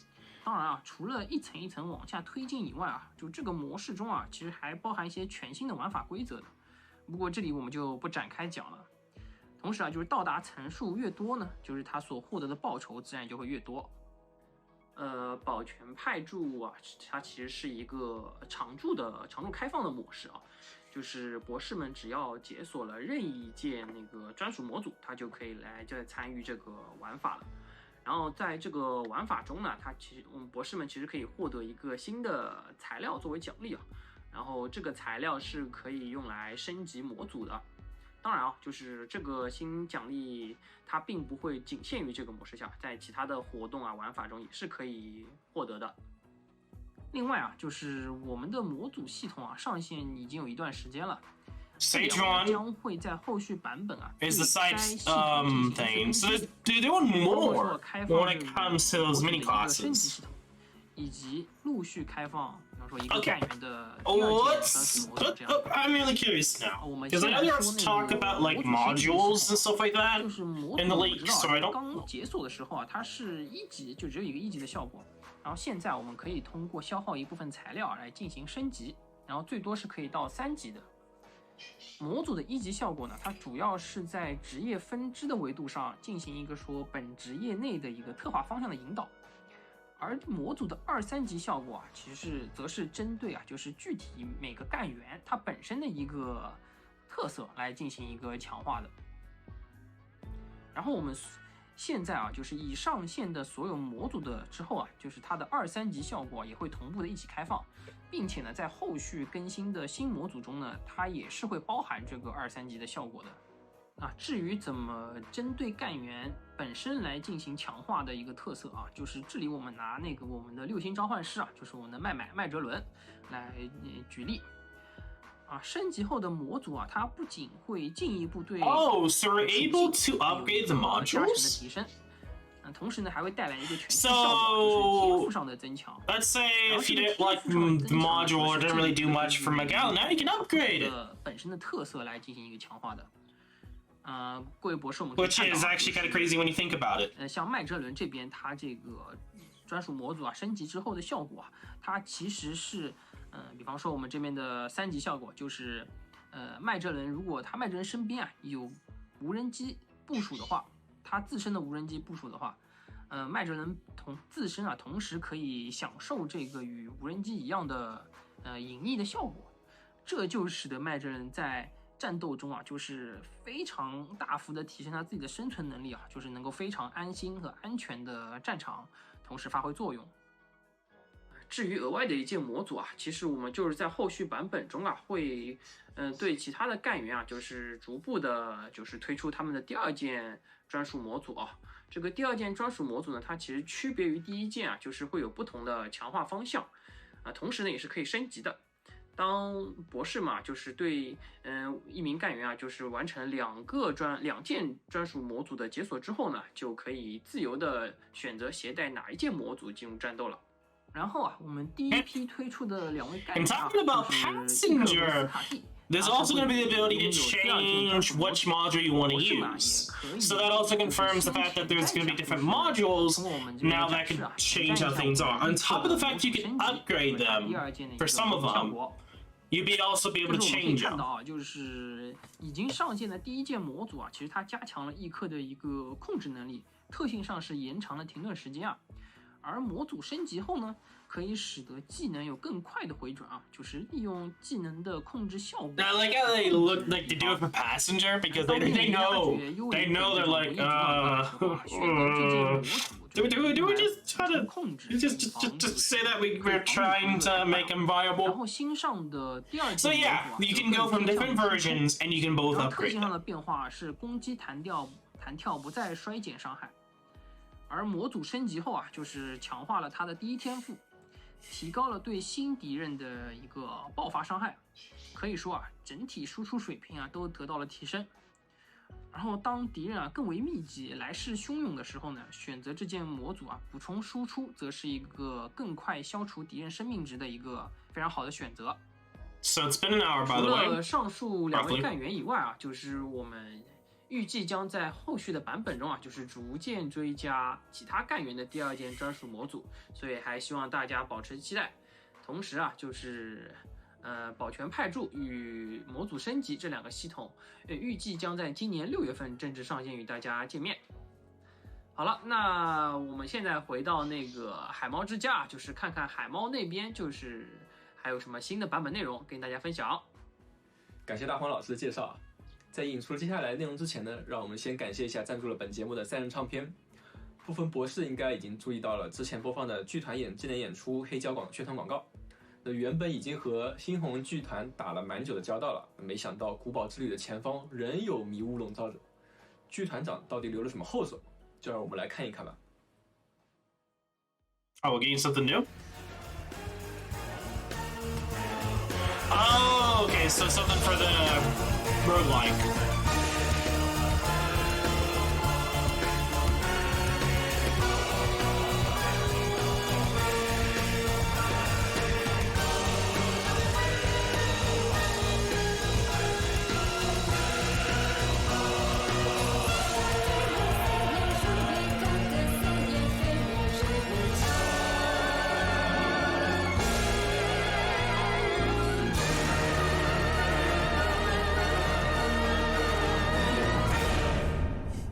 Okay, silent chapter.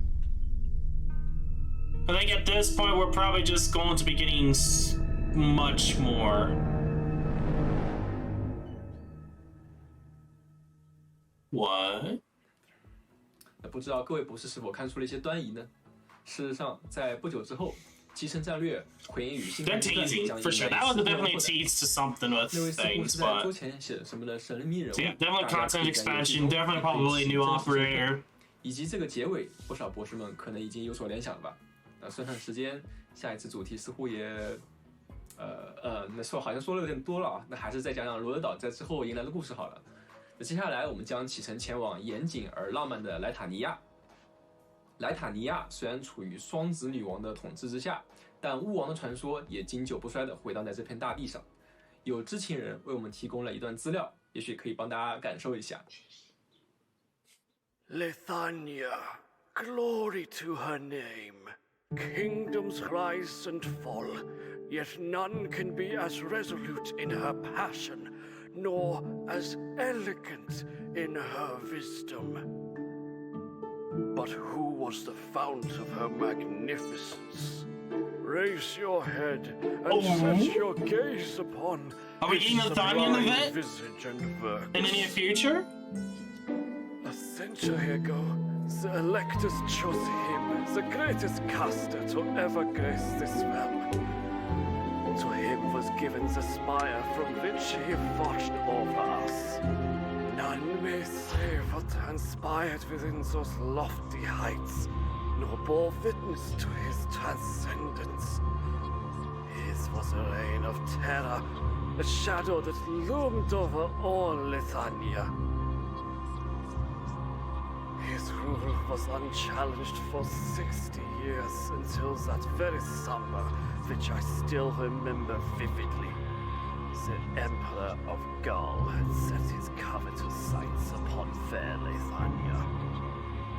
The Grand Army marched upon our country and turned it into a hellish furnace of war.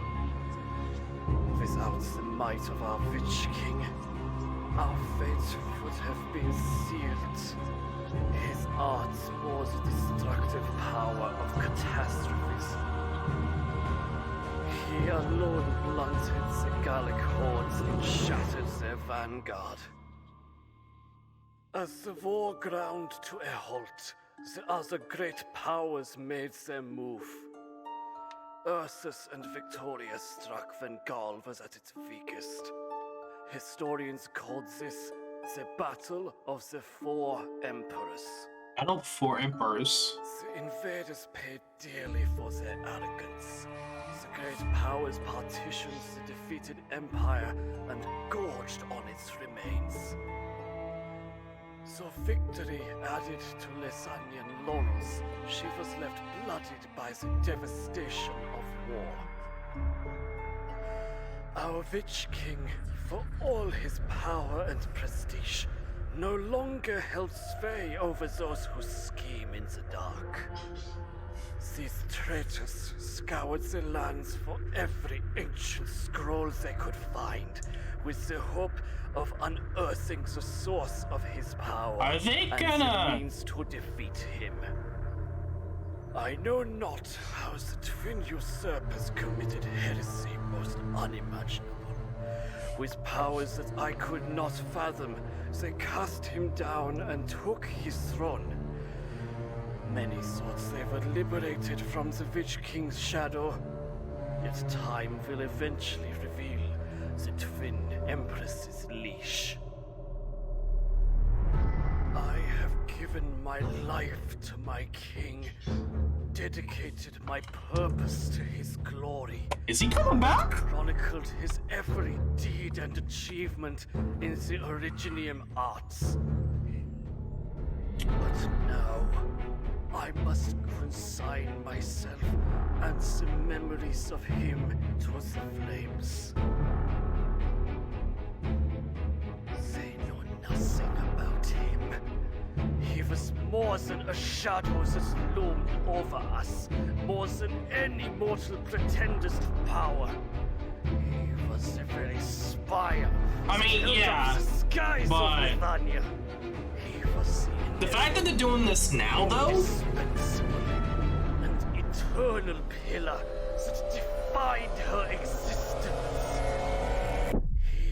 He is the king of Lysania. Our one and only king.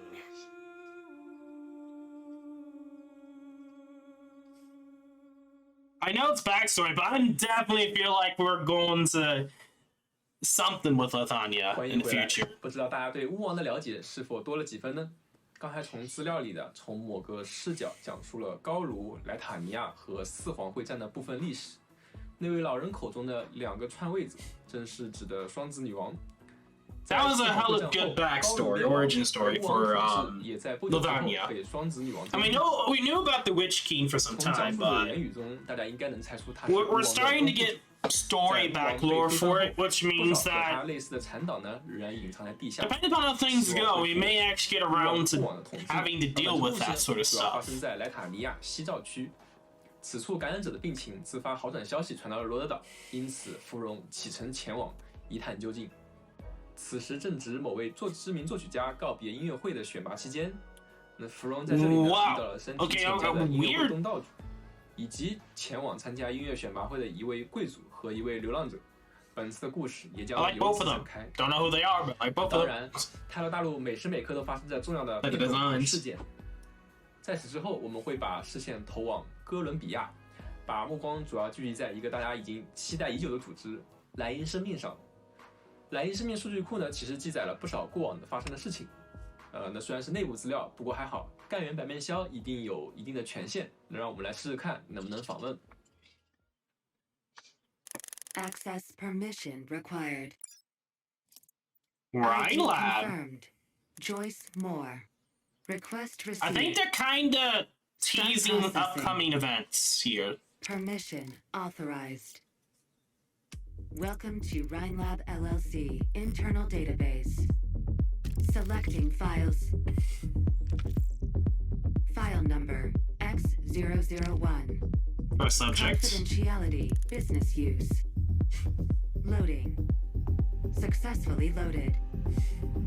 Rhinelab LLC is based in Colombia and headquartered in the nomadic city of Tree Mounds. It is Terra's most renowned high-tech company, with operations in clinical medical services, biotechnology, robotics research and development, and many others. Rhinelab consists of 10 business sections, with the components control section as the core of the company to lead 5 scientific research sections and 4 general affairs sections. Considered Rhine's central leadership, the current control of the components. Yeah, we're definitely getting backstory and events about this stuff. This is what this section's about. Particle physics and co-founded Rhinelab with Miss Saria.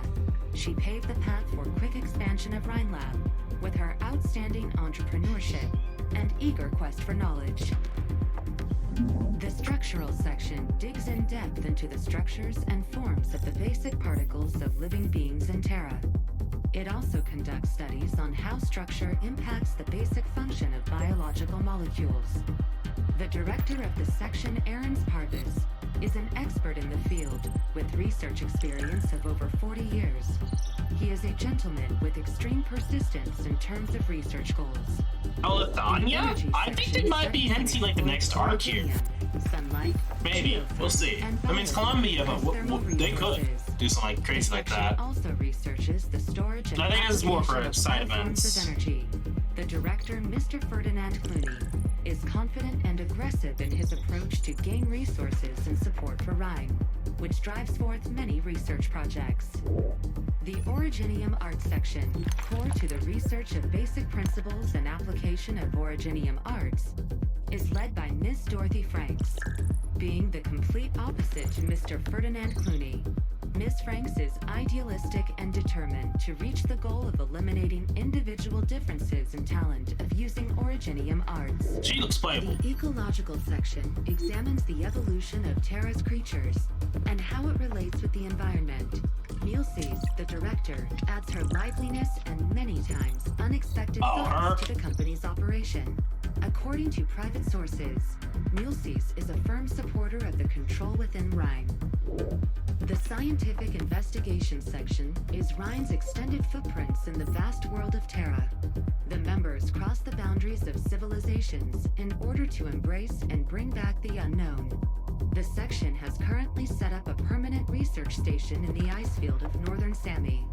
Besides the 5 scientific research sections, Rhinelab also has business section, defense section, engineering section, and human resources investigation section.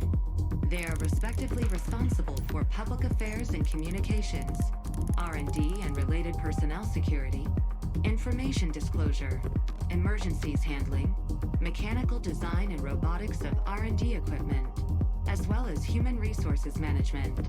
Rhinelab encourages its staff to independently seek research interest and establish projects, and therefore has a deep pipeline. You've selected Lab 1 of Hayden Pharmaceutical Processing. You're entering confidential internal archive. File number C023. Confidentiality, highly confidential. Related archive, diabolic crisis. Case records. Hayden Pharmaceuticals, a Columbia-based pharmaceutical company, accepts investment from Rhinelab LLC. Lab 1 mainly conducts originium implementation into living creatures. During the experiment, the subject Ifrit went out of control, resulting in a complete burn down of the lab and death of its owner Hayden Rand. The case was considered closed as a complete accident. Any public disclosure is prohibited. Rhinelab instantly transferred the subject. The experiment was reinitiated. Defense Department Director at the time, Nazaria. Warning. Illicit access detected. Permission denied. Exiting the database portal. 有点可惜啊，被权限卡住了，没能再听1号实验室和研磨实验的具体情况。不过考虑到是牵涉甚大的事件啊，莱茵生命会谨慎的封锁消息也是理所当然的。你看了刚才的资料，大家应该也能够隐隐觉察出莱茵生命内部复杂的一个组织构架和势力关系。作为莱茵生命的联合创始人塞利亚和总辖，熟悉的缪缪，大家从《孤岛风云》故事中了解到的赫默的导师杰沃科主任帕尔维斯，以及2位新露面的主任多罗西和菲尔迪南。不过，在了解到更久远的事情之前，我们会把目光投向哥伦比亚特里蒙城外的一座拓荒者的基地，一览矛盾与阴谋的样貌。莱茵生命的其他往事呢，它和军方的牵扯，以及更多将在一系列的故事中逐步揭晓。那至于莱茵生命的故事之后不久呢，那就是夏天了，可以找个合适地方避暑。我们在这个夏天呢，将前往地下一睹杜林城邦的真容啊。不过这回我们不只要和杜林人打上交道，还会在故事中遇到一位神秘的编剧艺术家。那总之，接下来一段时间的行程都会很满啦，还请大家在日后慢慢品鉴。除此之外，想必大家还记得去年10月份公布的《明日方舟》主线动画预告，而我们现在也已经有了新的进展和大家分享。来，请看吧。Just more stuff. 没问题，还能救下他们。Anime? Oh, this is definitely the anime. 如果这是可以避免的纠纷，那就保持沉默；如果这是必须面对的战斗，那就要一战到底。这就是我们罗德岛的生存之道。So it seems like they're going to be doing like both Japanese and Chinese dubs for both. So we're getting more about it. Awesome. Awesome. 明日方舟主线动画 slowly getting more 紧密制作中，并且我们为它准备了中配、日配2个版本，还请耐心等待。制作组一直致力于为大家带来更多元的游戏体验，希望大家能够满意。说到满意，微信信息也放得差不多了，那干脆来个第2轮抽奖吧。那还是老规矩，那我们的问号箱中还是过去的9样。They still doing more. 但是这一轮我们把倍数箱做了一些修改，我们在从中加入了一张叫 Once More 的牌，就是再来一次。如果抽到它的话，我们会重新抽取1次倍数。那么废话不多说啊，我们就开始吧。先看看奖品是什么呢？哎，是合成玉啊！那既然是合成玉的话，倍数就很关键了。那我们看看这次能不能抽到好的倍数。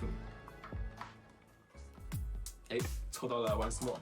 那既然虽然我没有一步到位抽到2，但是我们得到了再来一次的机会，再来一次啊，再来一次。正因为如此啊，是再来一次。我们在重新洗牌之后，再进行一次抽，看看是什么。现在又抽到了2。 These guys lucky。再来一次，注定让我们这个2的机会又得到了一个提升。那我们又抽中了2，就是可喜可贺。So they got 2 alls, a D32。稍后的奖励邮件 Not bad。在游戏中领取。那么时间已经很长了，那我们还是休息一下，先来看一些轻松的东西吧。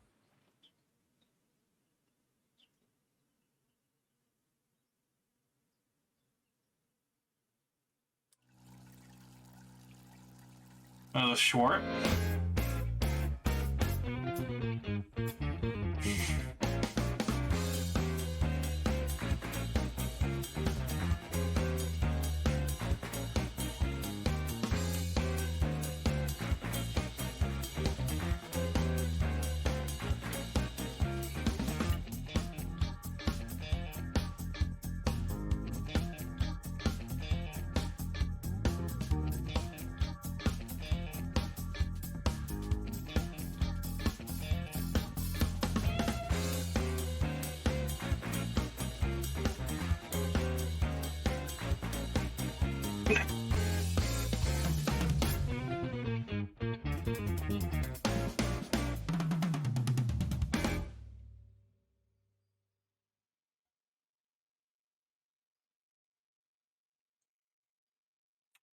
Okay. No, there's still more. Jesus, I thought I was like, oh, are we done? No, there's no more. They are like there's so much.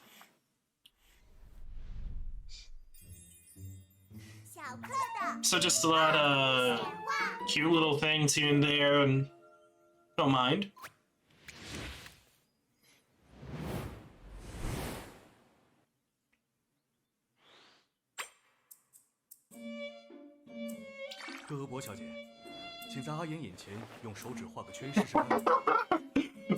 Oh gosh, just seeing Mountain and like the instructor. 阿言除了会看手的指令，指示牌的指令也会看。蓝色涡螺是前进的信号，闪动起来让阿言注意到的话，应该就会往这边靠过来。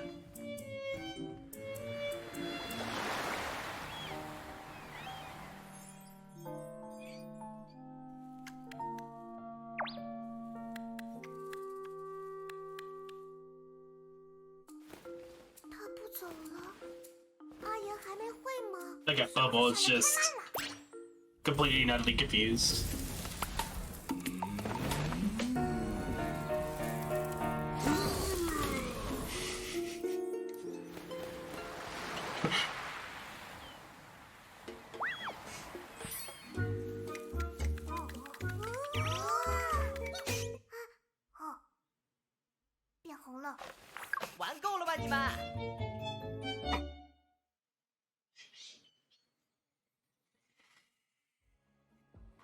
欢迎回来，不知大家对刚才的动画感觉如何呢？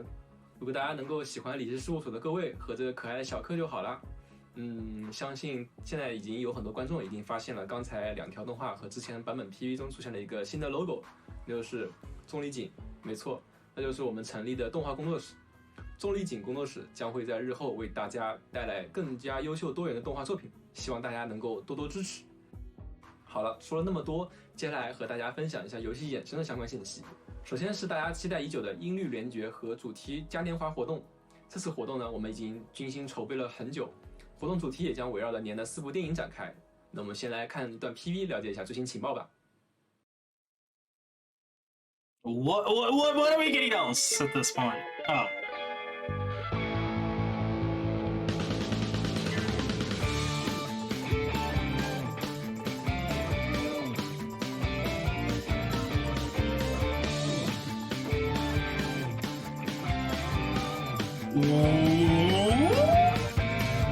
Me and Cynthia? number dos? Oh! Oh! I like the group that's going on here. Phantom, Mugrock, Jay. Okay, yeah. So we're getting another one, but nice to see.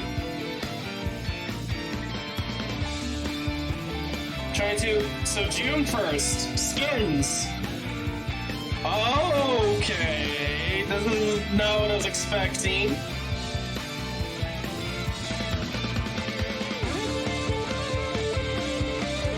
Oh, nice skins. Not Phantom though, surprisingly enough.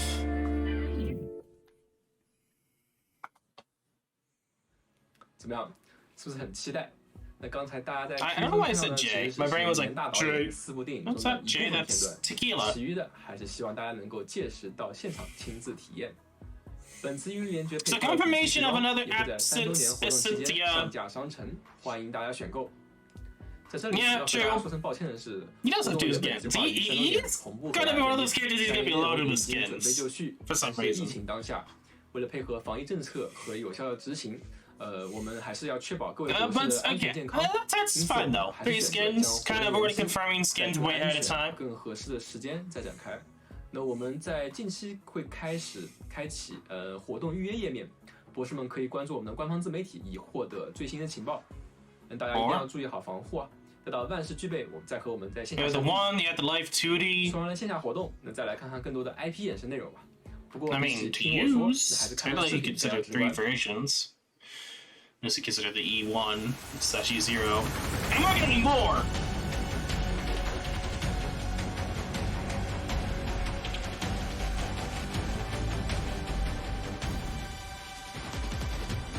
Federation Detachment? A comic book?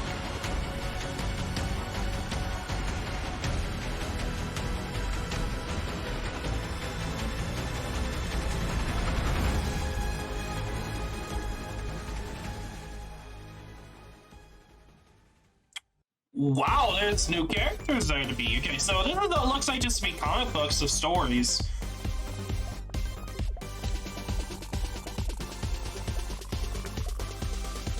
Possibly? Okay, I see. Kitchen. I know it's right because they only did like 1 skin set for the Roots like kitchen set.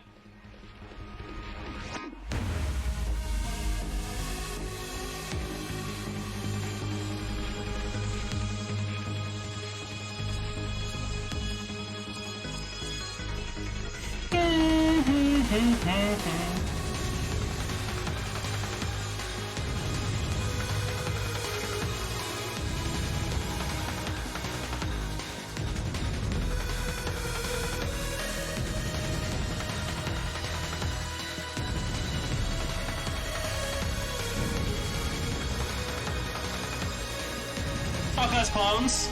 Yeah, I guess. They're really hinting about that one character.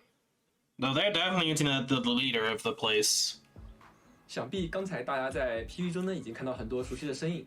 首先是由著名漫画家于彦书主笔的 A1 行动预备组漫画即将开始连载。那然后我们还会再推出2部新作品。那大家一定记得去年的感染者记事黑钢，而今年感染者记事系列将会正式更名罗德岛原石记事。我们会给大家带来该系列的第2部作品莱茵生命。在先前向大家介绍过的莱茵生命 Side Story 上线前，这部漫画将会作为前传先行与大家见面。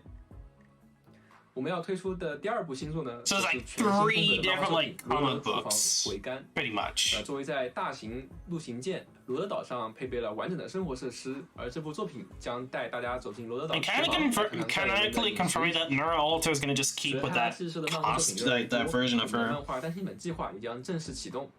今年1月开始更新的4个作品123罗德岛也会加入计划之中。具体情况，请大家关注泰拉记事社的官方微博。除了漫画作品之外呢，在3周年之际，我们还和中国邮政合作推出了联名礼盒《泰拉来信》，请看。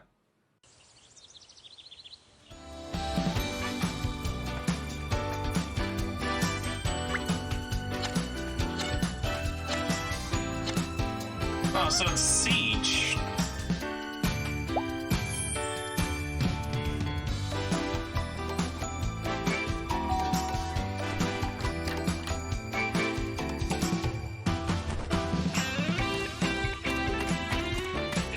To Doctor.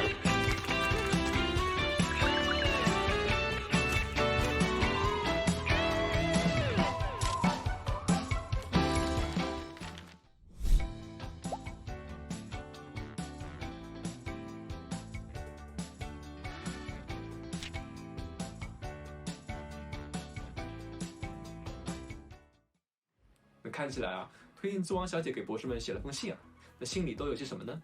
本次联动的礼盒内呢，还有游折。Oh, they're doing stuff at the Tentacles office. Gotcha. 感兴趣的博士们可以关注一下。那除了收藏品，我们还准备了好吃的，收藏实用一个不落下。我们将与光明冷饮旗下熊小白进行合作，在即将到来的夏日里，为大家带来一丝清凉。酷暑将至，是时候用一根超级好吃的雪糕来迎接假期的热浪了。选用原产地优质细奶油制作，口感绵密，味道醇厚。兔兔搭配熊熊，双倍治愈的可爱造型。奶香浓郁，经典口味，多种选择，满足干员们的不同喜好。还在等什么？快来试试吧！ They kind of get a confirmation of a different, summer rare for these guys. Now people are Kelsey peeps are gonna go crazy. 兔兔搭配熊小白的外形与4种不同风情的口味，那不知道各位博士最喜欢哪一种呢？雪糕礼盒内除了8只雪糕外，they're doing a collab with 冰箱贴挂件与游戏内加入。No idea what White Bear is, but 有兴趣的博士不妨在这个夏天关注一下。 Wait, I didn't even think of collabs. I didn't even think of them even thinking about doing collabs. 线下补给点分别是整合运动主题、重逢补给点，以及预计将于今夏推出的蓝银生命主题补给点。Okay. Yeah, they're doing more collabs. 会做适时的调整。详细情报还请博士们关注曹龙山自媒体公告。And I liked what I saw there. 哔哩哔哩实力上联名推出的庆典邀约系列实力上计划很快就会开启线上预售。 同时也会有线下特点活动，魁影、银辉、吉次、赫拉格、断崖、极境等干员等待博士们参与。其次，我们还完成了2项神秘的实体化企划，让我们来一探究竟。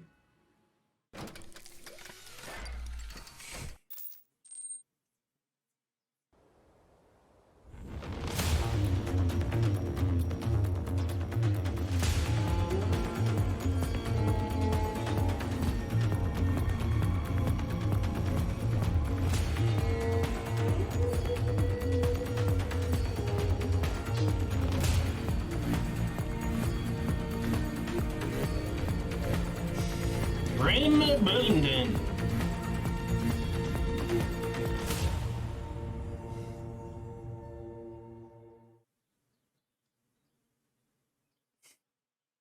Oh. 没错 I don't know what the collab is, but 罗德岛以及 kind of interested, but 和医疗小车。我们将与新 Okay, so this seems like some like 小车模型和罗德岛 action figures almost. 当然，手办的情报可不只有这些，大家请看图。即将推出的有斯卡蒂连主人、Scotty, yeah, 也将迎来手办 collab stuff. 以上产品 Figurine in the works. 陆续开售。这是周年活动中3位 Obviously, the new characters, yeah. 新的配件升级，更加方便博士们平时的摆放观赏。不过正式公布，就请博士们等待曹龙山后续的情报更新啦。那另外呢，曹龙山5月的上期还有曹龙山咨询天灾信使后推出的原始风暴瓶，来自深海的火蜥蜴及一些其他产品。最后想和大家分享的是关于设定集重置的信息。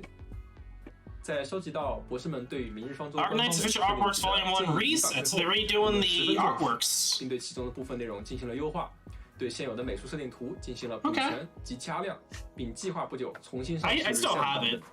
为答谢博士们的理解、支持和陪伴，我们将免费为在2022年4月20日前购买《明日方舟》官方美术设定集1套装礼盒的博士们寄送 Reset 版本的美术设定集书籍。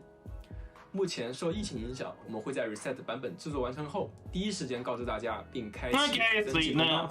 具体情况请关注明日方舟自媒体公告。当然，在听取大家的意见的过程中，我们也更加详细了解到大家对明日方舟的内容。考虑到大家对了解设定的多样性的诉求。There's definitely going to be something at the end. 官方的世界观文字设定集也正在筹划之中。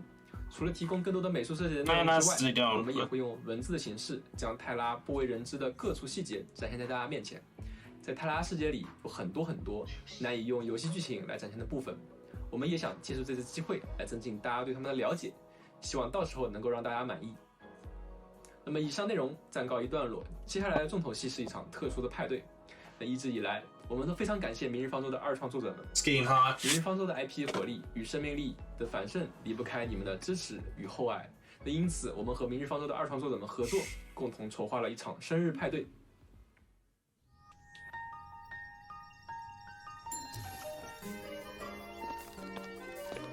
Nice little animations here.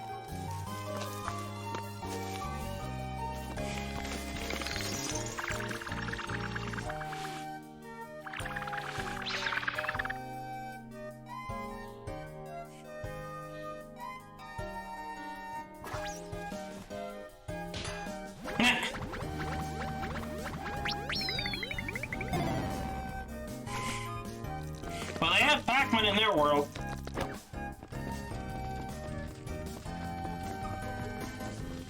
A kind of a Pac-Man, I guess.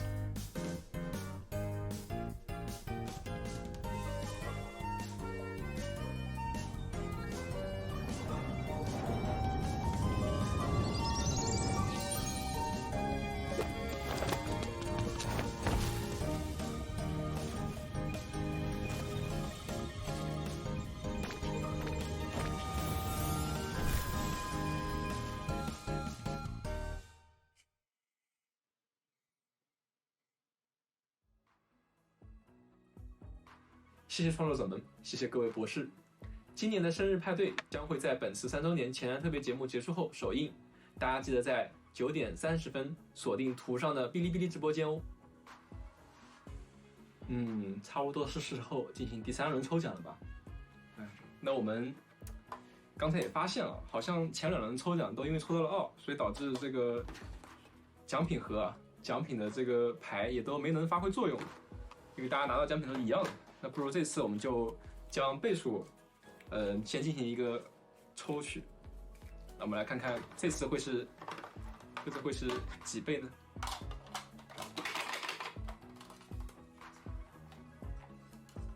啊，这是乘以2，就是2倍。这是没有抽到的2，终于发生了一些变化。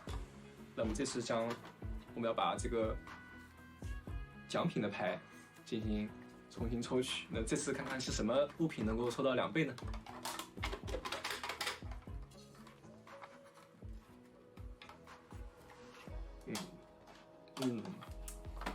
这个我们抽到的奖品是2，好像有什么不太对的地方，但好像又没什么不对劲啊。Oh Jesus! I don't know if he's personally doing it or not, but he's like. 我想转盘的2精神已经完全脱离了这个奖盒的实体了，不会再局限于奖盘存在。那为了纪念这种精神，我们特地将其制作成了3周年的纪念家具，大家来看一下。博士们呢可以用它来装点房间，也希望博士们看它之后可以透过这个具体的存在，获得满满的好运。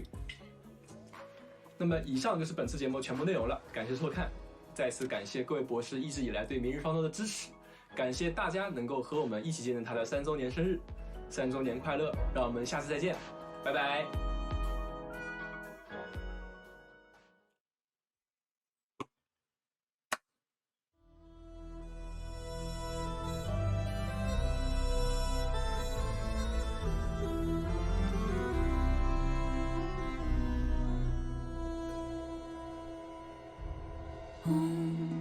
Left her homeland miles behind.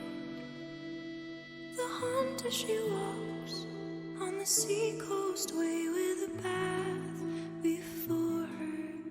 Crash and the driftwood floats evermore.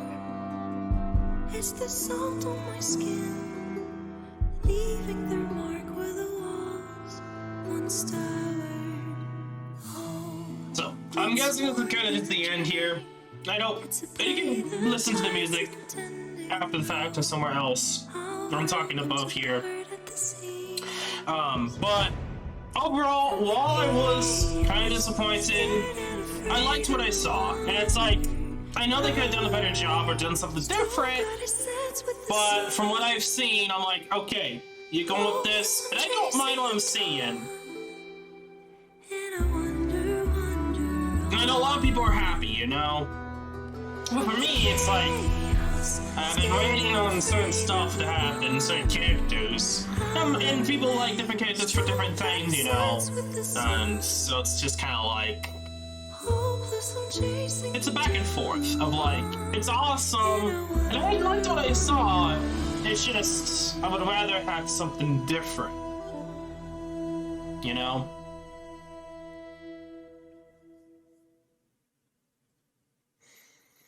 And links were true, pretty much. Hold on. 很高兴和大家宣布，我们与卡普空的联动版本正在筹备之中，大家敬请期待。Resident Evil? Resident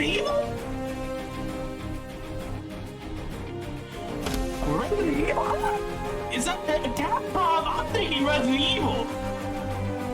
I'm thinking Resident Evil.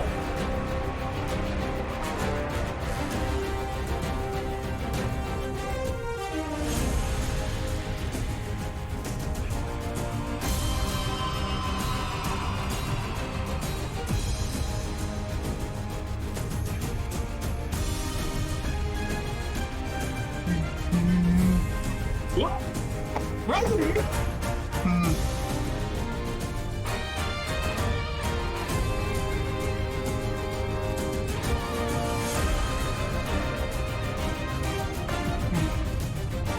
Oh! Yo! What? We can get ourselves a rescue boss in here? Like, that is like the fitting enemy for this game to deal with.